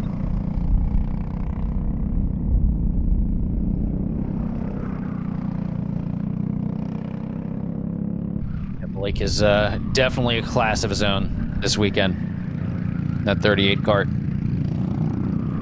And I'm just, it always excites me, you know, when we see young drivers come up. You know, I've been watching motorsports since I was a little tight back in the 90s. And it's always cool, you know, seeing those new names kind of work themselves into the public consciousness, see these guys get track time and see where they may end up in the future. It is a lot of fun because it's interesting for us too, because we'll see this name one day and we're going to go, wait a minute, they were at Indy on this, you know, on May 31st back in 2025 whenever we commentated them, and then we'll have a weird nostalgia sort of old break moment where it's like, oh man, we've gotten old since then. Yeah, I mean, I remember going to, you know, Richmond when I was young and seeing, you know, Martin Truex Jr. getting his first Busch Series start, and then, you know, see him grow into a world-class champion, or, you know, hearing on Speed Vision back in the day about some kid out in Las Vegas named Kyle Busch, and then, you know, you see what they become later on, and, you know, it all starts in situations like this, whether it be, IndyCar, Oval, Formula One, whatever sport that these young drivers find the opportunity and find the desire to find themselves in. Everybody has to start somewhere. And it all starts typically with go-karts, legend cars, something like that. Some of these names, you may see them 10, 15 years from now and just be like, whoa, wait a minute. I think I remember seeing them on a Kart Chaser broadcast. Martinez has gotten past Robbins there for putting Robbins a lap down. However, this now presents the opportunity where if Robbins has the pace, Robbins can try to pass Martinez. Yeah, and this right here, Robbins finding herself a lap down. This is a good opportunity to attempt to mirror what it is that Martinez is doing too. Try to find those extra little bits that you're missing. And some drivers drive better that way too, I will say. Some drivers drive better when they're kind of grouped solo just running through. Some drivers drive better when they're in a pack and they have someone that they can kind of set as a target to go after. I was always the one that drove better in second place, chasing down the guy in the lead. What about you, Sheldon? Are you better off as the leader, or are you better as the guy in second? It's situational, and it depends on the track you're at. Restarts, I'm always better at restarting in third than I am the lead or second. I just nail it every time. But when it comes to following, I end up especially on road courses, I miss my marks like crazy when I'm following. I have to be the lead car on a road course. Now, on a half's kind of different, but I typically prefer to have that clean air in the stuff that I run because it is so important to be out in front, and I just miss my marks like crazy. Yeah, it's a very, very interesting situation to be in, regardless. For me, I always find in ovals I am better in second place than I am in the lead, and then I go and pass for the lead near the end. I always find in road courses it's the same way for me. I tend to be faster as the second car and then save my pass for a little bit later. I don't know what it is, but that's just, I think it's because I can compare myself to the person up front and just sort of push to do better than them here as we continue to watch these battles develop. Martinez, Heinzen, gap 8 seconds as it was scored last time they both crossed the line. Martinez just crossed the line, and now Heinzen has crossed the line, gap now 8.5. But you can see that Robbins really hasn't lost too much of a touch there with Martinez. I think if Robbins hadn't have spun, I think Robbins really could have given Martinez a run for the money. Oh, absolutely. And she showed that she had the potential to do so in the heat.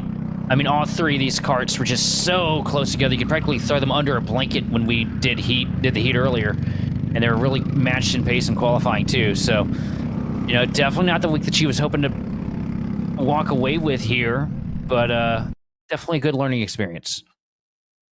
Which, at the end of the day, with this age range, this is very important. Well, Martinez now carving out a near 9-second advantage, sitting at 8.6 over second place Christopher Heinzen.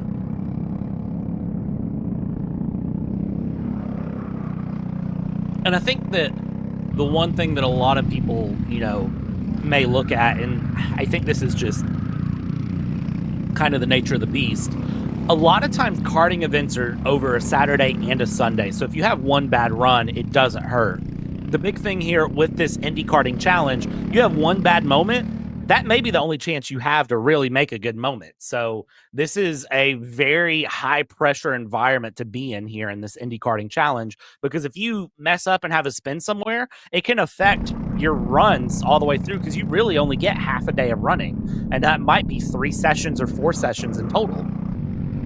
Yep, it's definitely an abbreviated day, but one person that's making the most of the opportunity right now, though, is Blake Martinez, as he has completely crept away from the field. White flag in the air, last lap for the 38 machine of Blake Martinez as he works his way down into turn 2 for the final time. And as they come through for that final time around, let's see how this goes. Martinez, no need to push, no need for any sort of, unnecessary attempts to go through, already has the fastest lap by a considerable margin, really just needs to get this kart to the end. But, you know, sometimes when you tell a driver they don't have to drive flat out, it messes them up even more. They try to manage the pace and they end up making silly mistakes because they're not just running what they're comfortable with. But it's been a comfortable Saturday afternoon for Martinez. Will come across the line, takes the double checkered flags, and will win the 206 Sportsman Final here at K1. And our flagman is not stopping. There we go. And Martinez bringing home the hardware here today with a dominating performance. 9 seconds above Christopher Hines and third place Courtney Robbins. A great run from all three of these 206 sportsmen as they go through. Next out will be 206 Masters for their final. They are in the staging area. They're ready to go, and you can see again we're ready racing, so as soon as we're ready to go we're going to send them out, and this is going to be again a very competitive class. Oh yeah, this is going to be the show of the afternoon. A lot of talent in this field, and this right here, this could be an any man's race.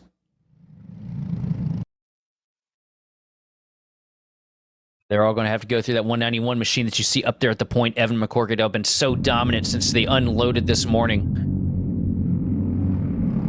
And I'm expecting to see that continue, but Hamble put together some really good pace in the heat, and I would not count out J. Brian Williams either. Or Troy Tony, or, well, anytime you see a Geist on the track, you know there's an opportunity, too, for somebody to walk away with something. I agree with that 100% as we see them come through. Formation lap coming around here. The question for me is going to be who can take on Hamble and McCorkindale, Brian Williams, Tony. I mean, actually, never mind. I'm doing that thing where I'm trying to name off driver names that are fast. I'm going to end up naming everybody. It's all of them. Yeah, it's all of them. Spelling, Joseph Stevens, they're just as capable, too. This is a really strong strength of field here. And these guys, they're regulars here at the Speedway. They push each other to a new level every time they strap on helmets.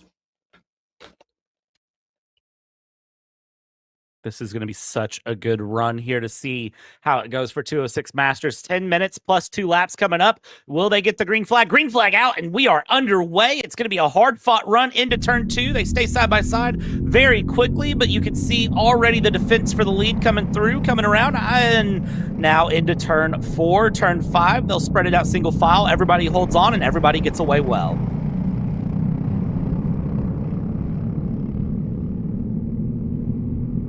It looked like McCorkadale was able to defend the lead through the first handful of corners, but I mean, we've seen this out of him before. Likes to lay low on the initial start. Hamble with the advantage right now. Remember, these two had an incredible, thrilling last-second battle in their heat to decide the winner. Scott Hamble leading us down into turn number 2 with a rear bumper full of Evan McCorkadale, and right behind him, though, Troy Tony in that solid white machine. Another one to keep your eyes on here.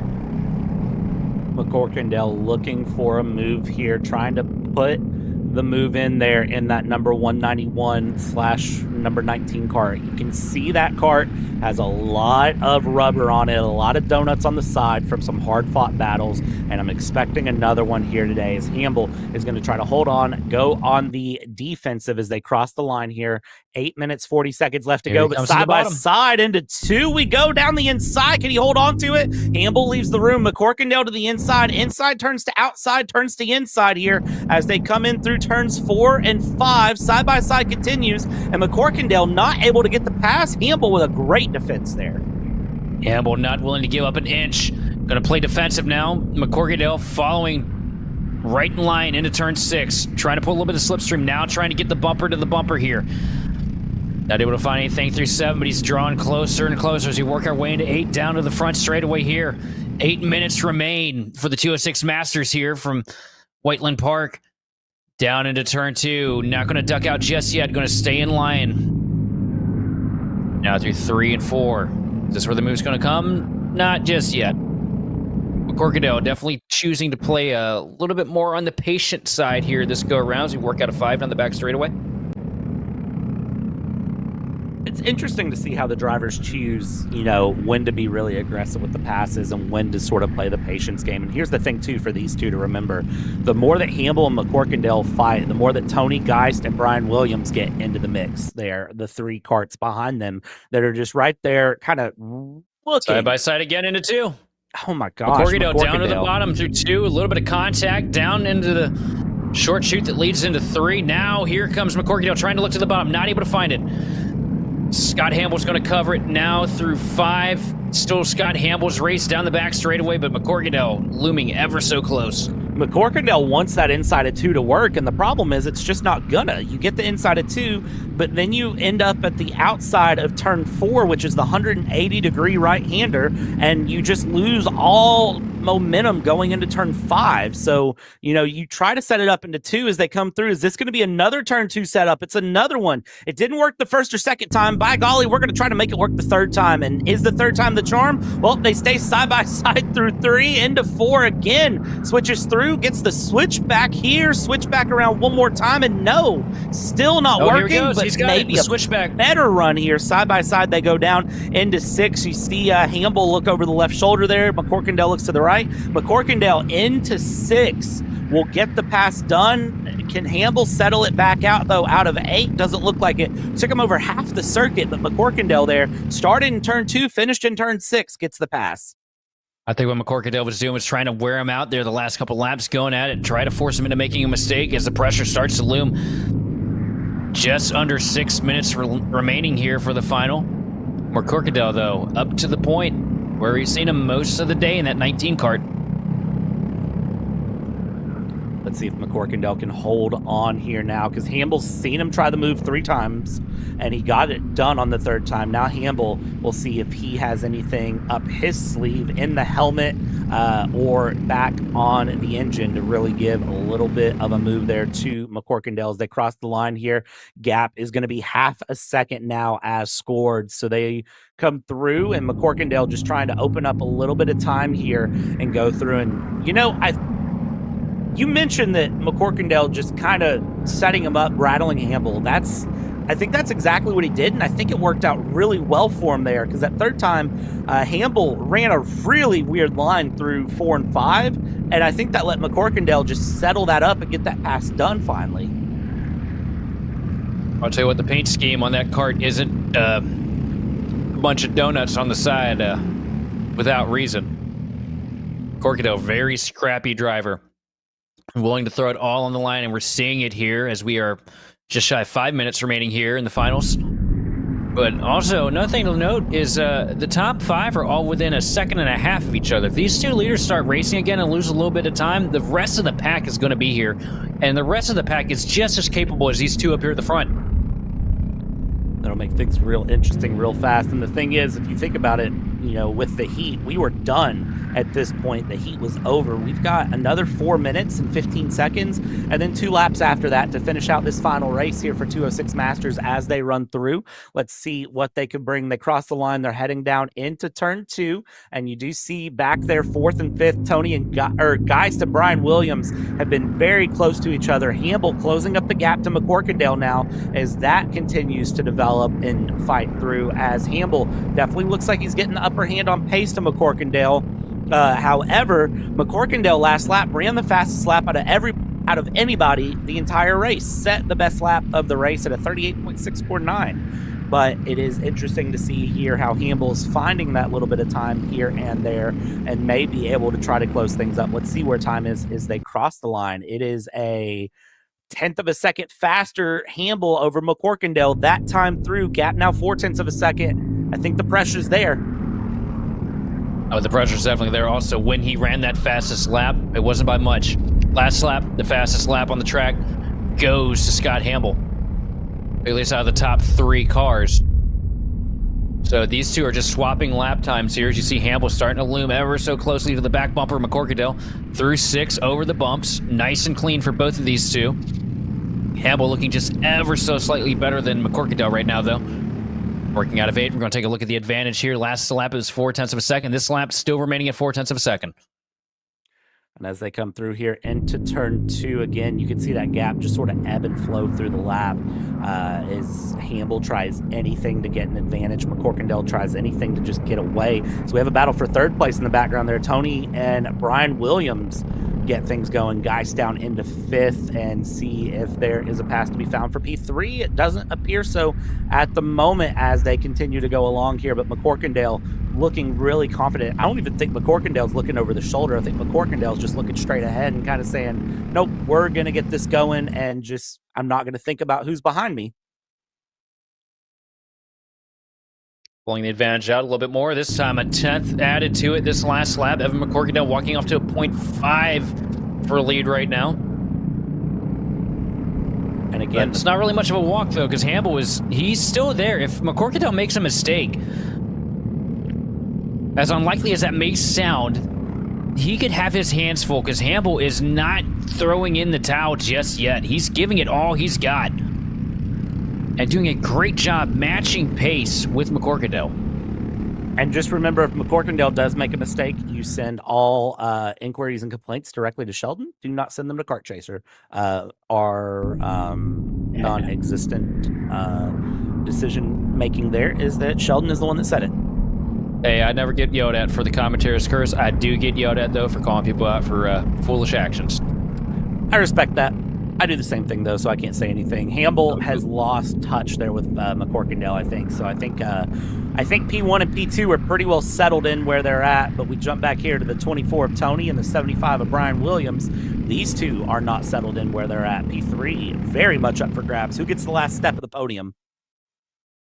These two are going to work hard for it, too. Troy Tony trying to play defense right now over J. Brian Williams. Williams, we saw win earlier today. Williams going to power down through turn 2, take away the position. Now working their way through 3 and 4 and 5. And it looks like Williams is going to have it here as he worked down the back straightaway. Is he going to be able to get towed up to the back bumper? Scott Hamble, he's got just a little bit of time left, because I think we're going to come to take 3 to go here. This should be 3 to go this time by as they come through. And again, you can see there Tony, Brian Williams just continue to battle it out here. They'll cross the line, settle things up. And yes, 3 to go is the call. We did not get the 2 to go call that time by. Brian Williams is ahead of Tony at the moment. Can Tony find a fight back, though?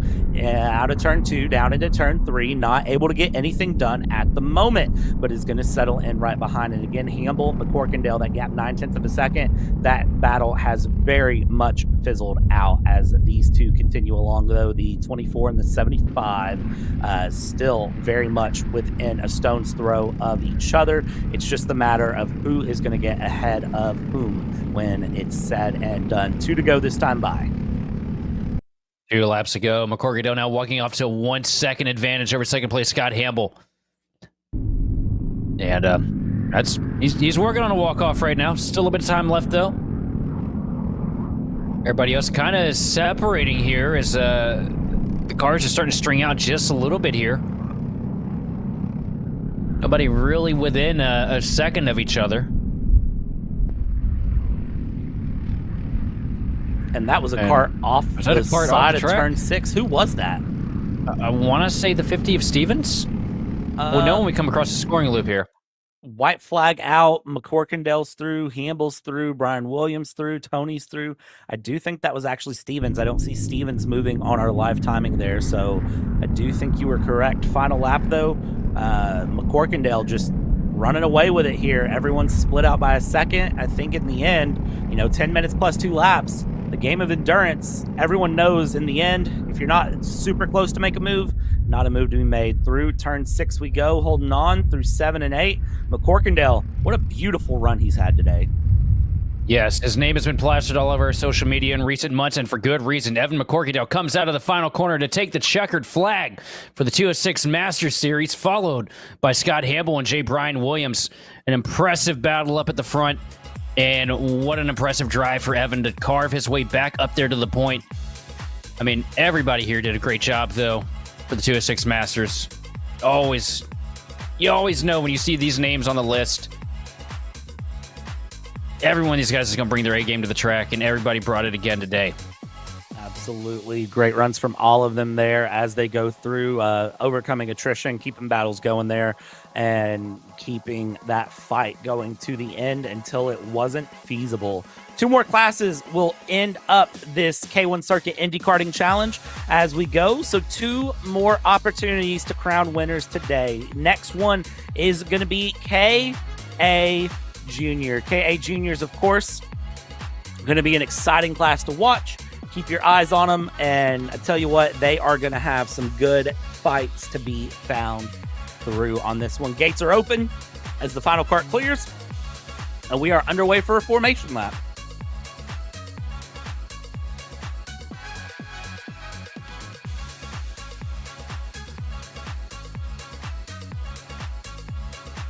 It's just breathtaking seeing the amount of yaw in these carts as they take turn 2 at speed. And the thing is, it's not like, it's always amazing to me. They don't do it on accident. That is purposeful slides. And I gotta say, before we're done for the afternoon, with just 2 remaining, I do have to give a huge shout to our camera crew. They have done an excellent job here at the track, delivering beautiful scenes for us to cover, because without them, we'd be completely blind going into this. Be sure to give them a round of applause as we get ready to work our way into the tram lines here.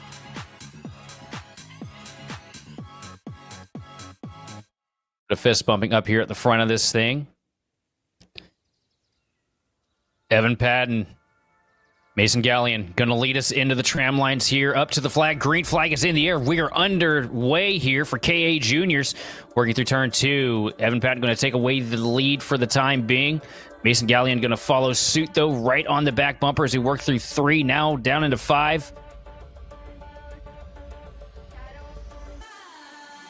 Side by side for 3rd place there as we see Lacer trying to battle through in for P3. They settled that one out single file now as they continue along. And tell you what, KA Juniors, they're going to have a good time with this one, has to be said, as they cross the line there.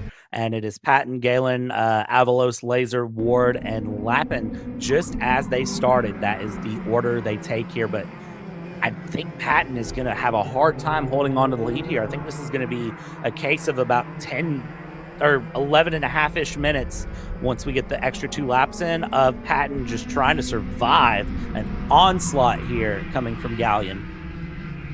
And Gallion all over the back bumper. You saw a huge run out of Gallion coming through 5, down the back straightaway into 6. Loses a little bit of the momentum here, coming through 8, but still tucking up to the back bumper of Evan Patton to the line. That lap, the fastest lap, does go to Mason Gallion, so that 64 kart is definitely turning fast laps here on the loud pedal. Now through 3, into 4, now to 5. A little bit of a slide there, a little bit of time lost for Patton. Here comes Gallion looking to the inside, a little bit of contact out of turn 5, down the back straightaway though. And Patton's going to hold strong into 6. Great runs there. Gallion just putting on the necessary pressures just right there. Just kind of playing the game the way it needs to be played, little by little. Just attempt after attempt. Just, a little bit of patience, but a little bit of aggression at the same time. It's a very fine balance to find there. Just enough patience that you don't put yourself into a bad position, but enough aggression that you can really make Patton uncomfortable as they come through. Everybody holding on to the positions they're in at the moment here, all the way through. Top 5 separated by 2 seconds, all 5 on your screen at the moment as they continue to battle it through here. Watching on Patton, Gallion still trying to battle it through. No one able to take off after the other. Best lap on track right now, 35.133 from Patton. What will it be when they cross the line this time? Well, it's going to go down into the 34s. 34.934 for Patton, 34.966 for Gallion. So they are very close in pace with a slight edge to Patton at the moment. Yeah, Patton's only made 1 mistake so far, not making it again as he works his way through 5, trying to keep that advantage alive as the 64 machine of Mason Gallion charging hard, trying to get back to the rear bumper, but I mean, we've seen it today. We've seen a lot of walk-offs this afternoon here from Whiteland, and I'm wondering if we might have another one in store here as Evan Patton has this field in his ever-so-capable hands working into 2. And as they work through 2, they continue on down around through 3, 4, and 5. Battle will continue along, and the gaps sort of settle in where they're at, but they continue to fight and continue to push. The thing is, you know, you never know what's going to happen in a race. So even though the gap isn't there right now, you never know. Patton could make a minor error, take a little bit too much curb here through 6, 7, 8, and that would let Gallion really close things down. Avalos, we know, has pace as well, so could see that close down. But again, Evan Patton punches in a fastest lap of the race with a 34.686, and a 34.79 was the response from Gallion. So still trying to find times. Lots of drivers improving on their pace. Everyone very similar in pace, but in the end, you got to find just a little bit more here if you want to be the best.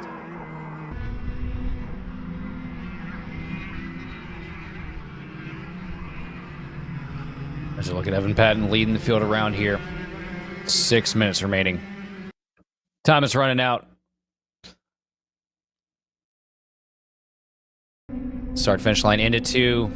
Still a commanding lead this time. It's an 0.8 of a second gap between first and second place. Avalos doing a good job bringing that Kart up into third place right now. Has a little bit of a climb, though. Has to make up a second to get back to the rear bumper of the 64 machine. Looks like he's working on closing, though. That Kart looks pretty fast right now from up here in the booth. It looks very, very fast. I'm very impressed by it, honestly, as they go through, continue this run around, and 5.5 minutes left to go. Times are starting to swing back in Mason Gallion's favor and in Andrew Avalos' favor. 35.0 from Evan Patton last lap, but 34.9s and a 34.7 from Avalos last lap. So we're seeing the time swing back again. Some of these drivers, you know, 10 minutes can be a long time to run, and there's the tuck from Gallion trying to find that little bit of extra time. Gap is closing up visually. It looks like he's finding a lot of time, too. Really closing the gap to your race leader as we work through 7, now into 8. Down the front straightaway through turn 1. The advantage that time, 0.5 of a second for Mason Gallion. 0.2 quicker that last lap over Evan Patton, your race leader. And Avalos is matching in pace, too. Yep, and Avalos, man, we saw him steal the pole last second in qualifying earlier. Is he capable of stealing the win last second in the same form that he showed us? I wouldn't put it past him. I'll tell you that much. I wouldn't put it past him. He's closing on Gallion just a little bit quicker than Patton's being closed in on by Gallion. So I'm wondering if these two are going to get together, do a little bit of two-cart tango. Oh, shake and bake action down the long back straightaway. 34.542 from Evan Patton that last lap. Yeah, he's on the throttle. That's for sure. He realized what was happening, I think, and said, you know what? Okay, guys, you want to talk about I'm going a little bit slower here. I'm getting caught. Let me just remind you that I am Evan Patton really quick, and just sent it. So Mason Gallion actually lost 0.3 of a second in pace to Andrew Avalos last lap. So Avalos is now going to be catching up to Gallion as they cross the line. And again, Avalos still faster than Gallion this lap. So Mason Gallion, I think, has pushed all that can be pushed out of that Kart, and maybe having to kind of wind it down a little bit, get the tires a little bit cooler, get the Kart back under control here. And Avalos just has enough left in the tank, I think, to possibly be pushing as Evan Patton just continues to get faster. A 34.506 last lap. I mean, it's not surprising that Evan Patton is as fast as he is, though. I mean, this young man's been in a lot of diverse equipment here the past handful of years. Did a little bit of a quick read in one of our breaks. Also drives a midget. And just put in a 34.4, just for the record. Yeah. Like, just getting faster, just casually. 11 laps in, 2 minutes, 40 seconds left to go, and just says, you know what, I'll put in a 34.4 this time, guys. If that 34.5 wasn't impressive enough, let me just go ahead and get a little bit faster here. So Patton definitely trying to check out up front. Avalos trying to check into second place if possible. And Avalos, fastest Kart on track, beats the 34.4 with a 34.43. Yeah, Avalos is definitely charging. If there was a hard charger award to give out, it would definitely have to go to the 7 machine this afternoon, because it's like clockwork, getting to the late stages of these things, and then, you know, suddenly just wakes up. It's like somebody poked him with a stick and said, hey, man, come on, it's race time. And here he is. He's charging right now up to the back bumper of the 64 machine as he work into turn 8. And setting down heater lap times. I mean, I don't know how much faster any of these karts can go. That's the thing. They're all so quick. I think we're about to find out because we still got a little bit of time left, and it's definitely crunch time here. The pay window is getting ready to close here shortly. And you see the 7 machine get to the back bumper, the 64 over the curbs, loses a little bit of momentum, but finds it all back into 7. Working the way into 8 now. 1 minute and 20 seconds left on the board, and Mason Gallion is definitely sweating as Andrew Avalos is all over the back bumper cover of that 64 machine. They were identical in pace last lap, so I mean, everyone is so fast in this class, but it's one thing to catch, it's one thing to be fast, it's one thing to match pace. It's another thing entirely to actually get this pass done, so you've got to get it done, and that is just, you know, the harder part here as they go. 45 seconds left as of now, and we'll see what happens here as another best lap goes down for 34.42 for Evan Patton. Evan Patton has just officially checked all the way out of this race. Oh yeah, he doesn't want to have anything to do with these guys behind. He knows they're about to start racing. Just wants to set down heater lap times, and maybe trying to attempt for a track record for the layout as well. And that 861 machine. And it looks like Avalos is losing the feel here in the closing laps, the closing moments, as the gap is starting to grow. He saw him have a hard time getting it through 6th there that time.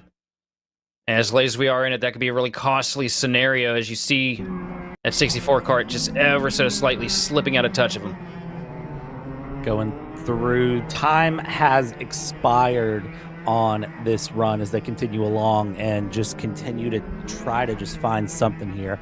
Mason Gallion is just gone as well. Has said adios, found some extra pace in that kart, and is trying to just check out for P2. Everyone, you know what's interesting with this run is that everyone is where they were when they started. Everyone started in the order they currently run, but it's still been a very exciting race with lots of challenges through. Lap and a half left to go here for Patton, as Patton just needs to get this kart to the end there. Gallion trying to hold on, and Gallion, fastest kart on track, 34.3 currently as they stand. Yeah, these guys are just going at it for the lap times now. As we work ourselves into 7 out of 8 for the final time. White flag in the air for Evan Patton as he's been on a rocket of a run here, dominating since the drop of the rag. And running away from the field here, working himself now calmly, trying to get through 3, now into 4. And it's just been clean running for him. Out of 5 for the final time. They've closed the gap now to 1.8 seconds, but the time has definitely ran out into 6. Over that crazy bump. It's really the last big hurdle for these guys here, out of 8. And to the checkered flag here, Evan Patton on a dominating run, both hands up, the checkered flag in the air. Evan Patton is going to win over Mason Gallion. Andrew Avalos is going to bring it home 3rd with Lucian Laser in 4th. Mason Ward bringing it home 5th. And rounding out the 6-kart field is going to be Jordan Lupin. What a great run there from Evan Patton, and you could see how important that was to Evan Patton. Both hands up, that victory pose. That's a victory pose that should be an F125 if it's not in there. That is a driver that really appreciates that win and knows that that was not a simple win. That was a hard-fought win regardless of what the timing tables say. So KA Jr. showing up and showing out here for our penultimate race, and that leaves just one more thing to go. That's a young man that if he sticks with it and continues at the rate that he is growing as a driver, you're going to hear that name somewhere down the line in the future. Wouldn't surprise me a bit, to be honest with you. Tell you what, this right here, this is one of those few states of opportunities when it comes to a young, talented racer. And getting your name on the board here is definitely a big thing as these guys line up here. Way onto the track, man. Final race of the afternoon. Has been a great, great afternoon of racing. It's been such a good weekend. Absolutely. As Levi Wilbur leads the senior lights around track here. Clay Robbins, Colt Kelly. A lot of hard fighting in this series as well, so it's going to be interesting to see how turns 1 and 2 work out for these guys. It's gonna be a challenging turn 1, turn 2. I'll give it that. So, but I'm sure it'll be fun. Let's see how that works as they come through, getting the orders to slow it up out of turn 8 as we try to get this field put together, and then everyone behind the top 3 getting told hurry it up, get in order coming out of turn 8 down towards turn 1 they go. They're getting set up for the tram lines, and we'll see if these 206 lights are going to be in a position to get the green flag here. They come through, they're into the tram lines. Do we like what we see? Do we like what we see?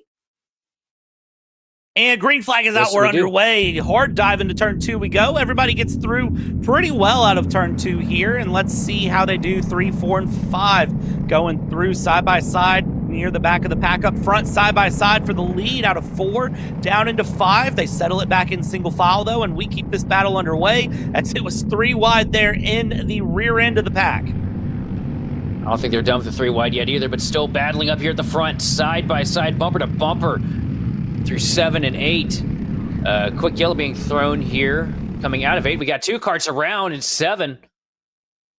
And a slow kart on the front straightaway right now. Looks like somebody struggled to get going off of the race start, and that is where that yellow is from. So contact. Side by side for the lead. 2.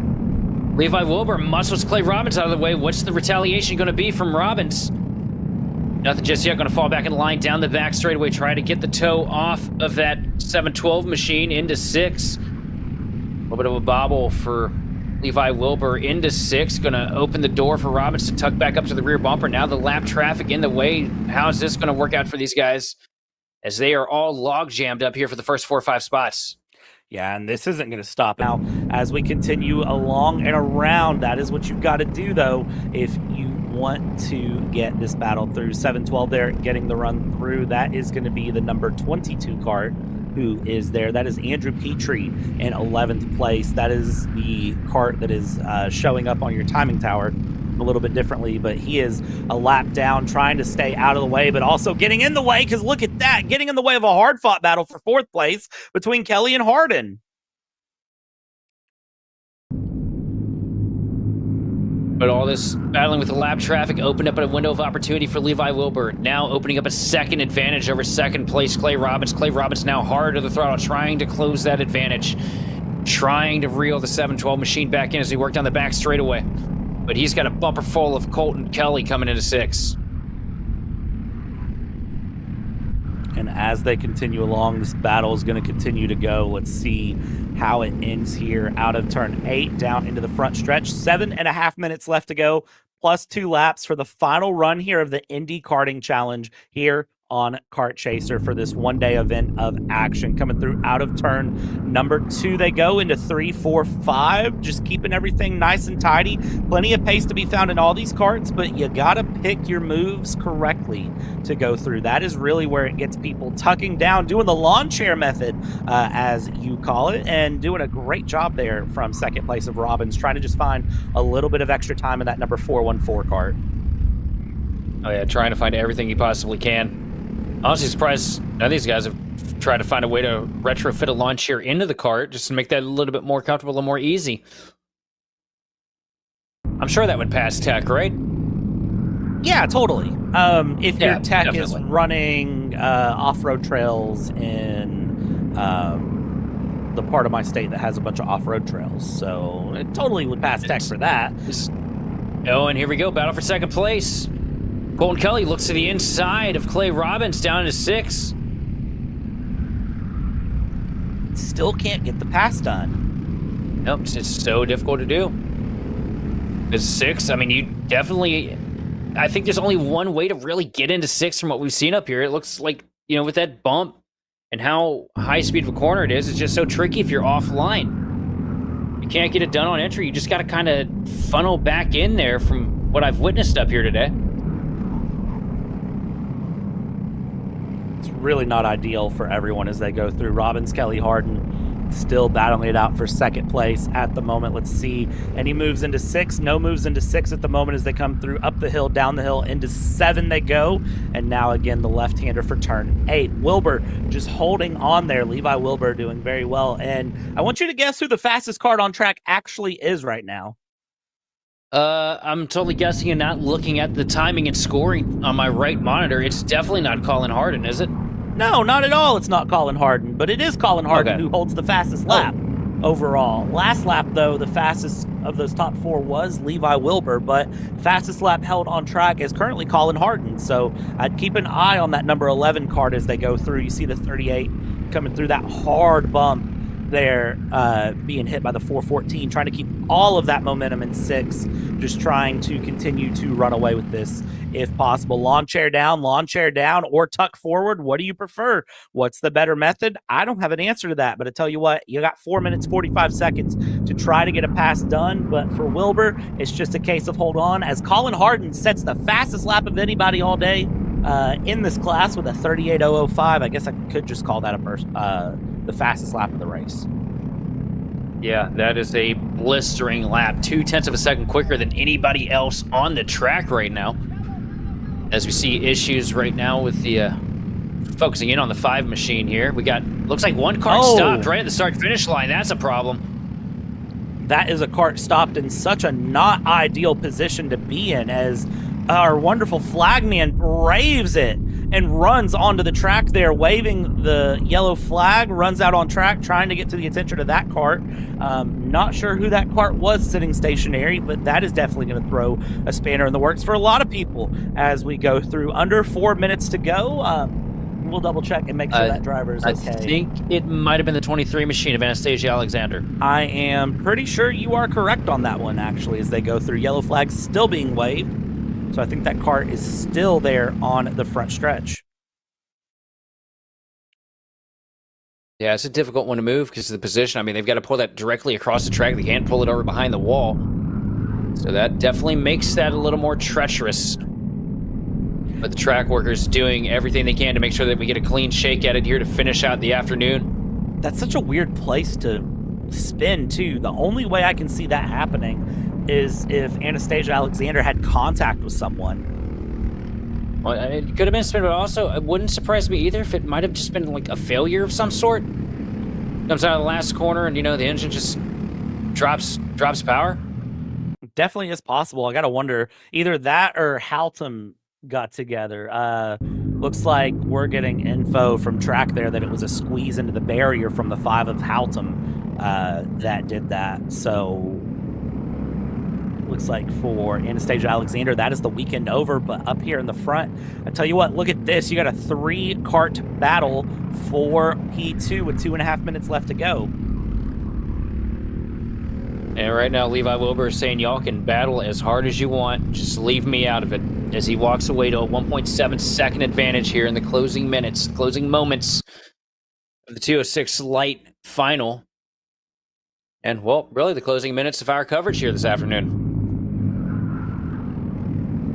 Yeah, and that's the weird part, is to think that 2 minutes left to go, then 2 laps, and this race day is over. And look at this absolute gaggle of carts coming through there. The 38 of Kelly getting mixed in there. Everybody sort of mixing it up, causing a bit of chaos. Robbins, in the mix of all of that, is able to hold on, though, in for P2. Look at that hard fought coming around, and let's see how that continues to go through as they'll cross the line out of turn 8, heading down towards turn number 1. And Harden works his way up into 3rd ahead of Colton Kelly. Harden putting together a good performance here.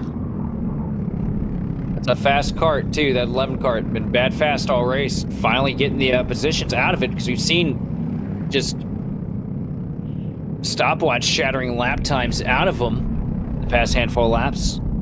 Now trying to work his way into 2nd position. He's all over the back bumper of Robbins here as we work through 7 and 8. Keeping that battle going and moving, keeping everything around here. 60 seconds left to go, plus 2 laps for 206 Lights. And as they come through, I got to say, Wilbur has just disappeared 2.5 seconds up. But that battle right there, that's not over till the checkered flag hits, and I wouldn't be surprised if we get a side-by-side finish out of them.